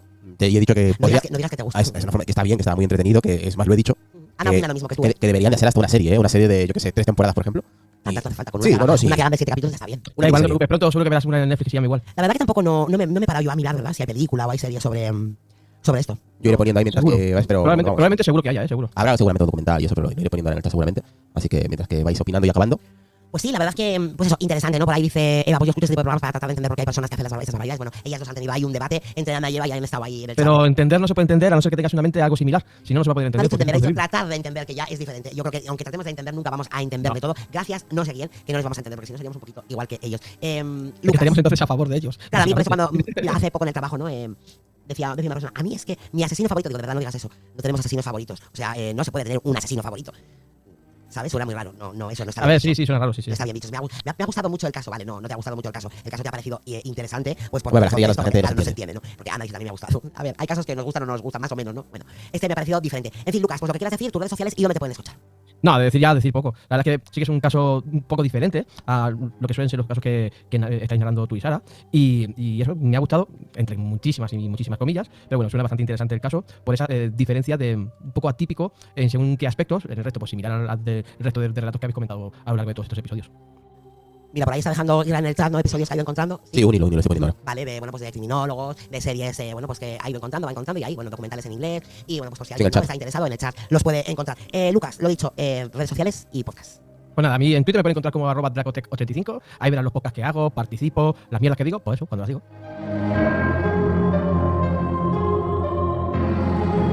Ahí también salió el libro que nos compartió Actionable. Ahí Psychopatch, del Case of Patrick Mackay, del 76. Pues nada, ahí está el caso de Patrick Mackay del año 76. Vale, venga, pues lo que quieras decir. Nada, que ha estado muy interesante el caso de hoy, muy diferente al resto. Y nada, que nos vemos el próximo viernes. Buen episodio. Y nada, espero que a la gente le haya gustado. Dejen sus comentarios en iVoox, en Apple Podcasts, en YouTube. Dejen like, compartan y todo lo que ya sabéis que tenéis que hacer. ¿Están olvidados de Spotify? Ah, es verdad, Spotify. Ay, siempre se os olvida. Que dicen sonable, jefa. Yo sí tengo mis asesinos favoritos. No se pueden llamar asesinos. Son algunos verdugos notables. Y es verdad, queda ese episodio ahí siempre pendiente de esos verdugos a los que, bueno, pues han hecho hablar. Mira, dice, no estoy de acuerdo con Lucas. Me gustaría que lo supiera. Dice Eva. Pues Lucas, que sepas que Eva no está de acuerdo contigo. Bueno, no pasa nada. Bueno, pues ya lo sabes. Yo ya lo he transmitido, Eva. No está de acuerdo. Vale. A mí, ¿dónde me podéis seguir? Pues en todas las redes sociales como SonyX, arroba SonyX, donde se me había olvidado. Estoy porque lo voy a tener que apuntar ya en un post-it. Y en todos los lados, bueno, pues ahí buscáis. Los sábados mando yo y detrás, pues estaré yo. Dejar comentarios buenos, malos, regulares. A todos voy a contestar, o por lo menos lo intentaré. ¿Con qué nos vamos con nuestras conclusiones? Un saludo y un abrazo enorme para mi querida dama oscura. Y gracias de verdad a todos por estar ahí. Nos vamos con qué, con las conclusiones.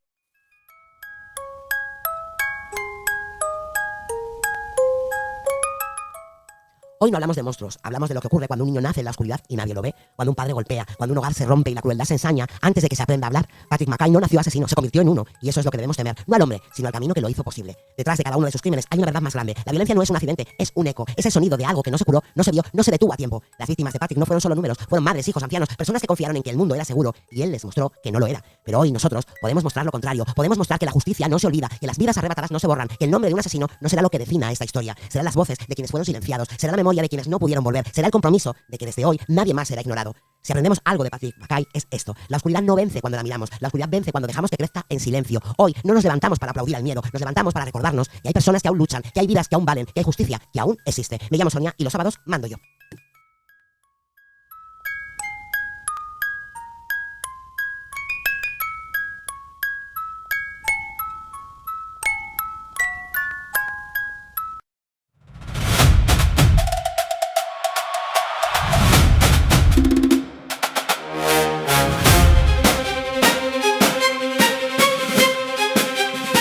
Aquí empieza el show.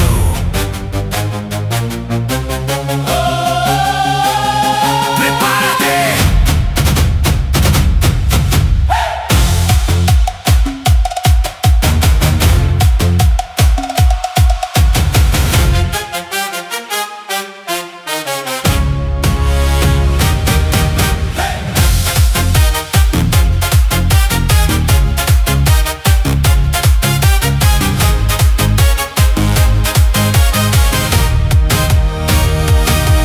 Desde cero pero con visión, cada día una nueva misión.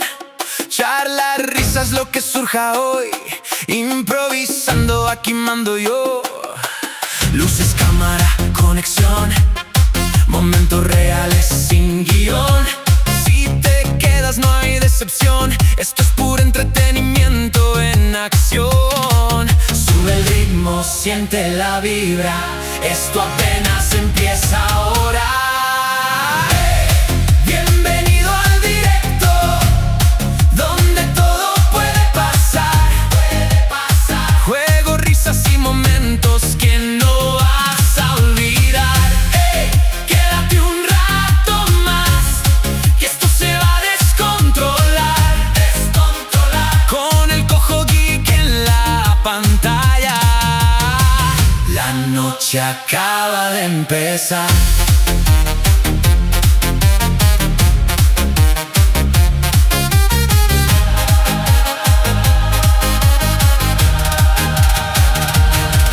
Hoy se juega, mañana quién sabe. Cada stream algo nuevo trae. Entre info y locuras mil, aquí nunca es aburrido el perfil. Gente entrando, comunidad, comentarios sin parar. Esto no es solo mirar, es vivirlo y participar. Siente el hype, sube la energía, todo explota en compañía. Bienvenido al directo, donde todo puede pasar. Juegos, risas y momentos que no vas a olvidar. Quédate un rato más, que esto se va a descontrolar.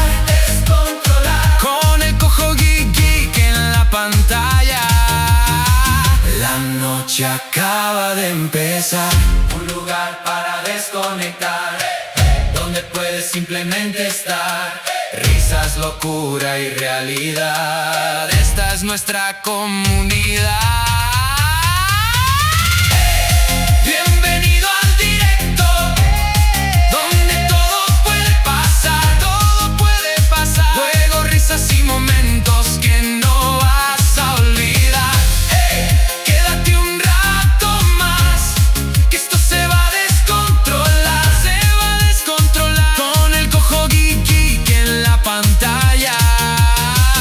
La noche acaba de empezar.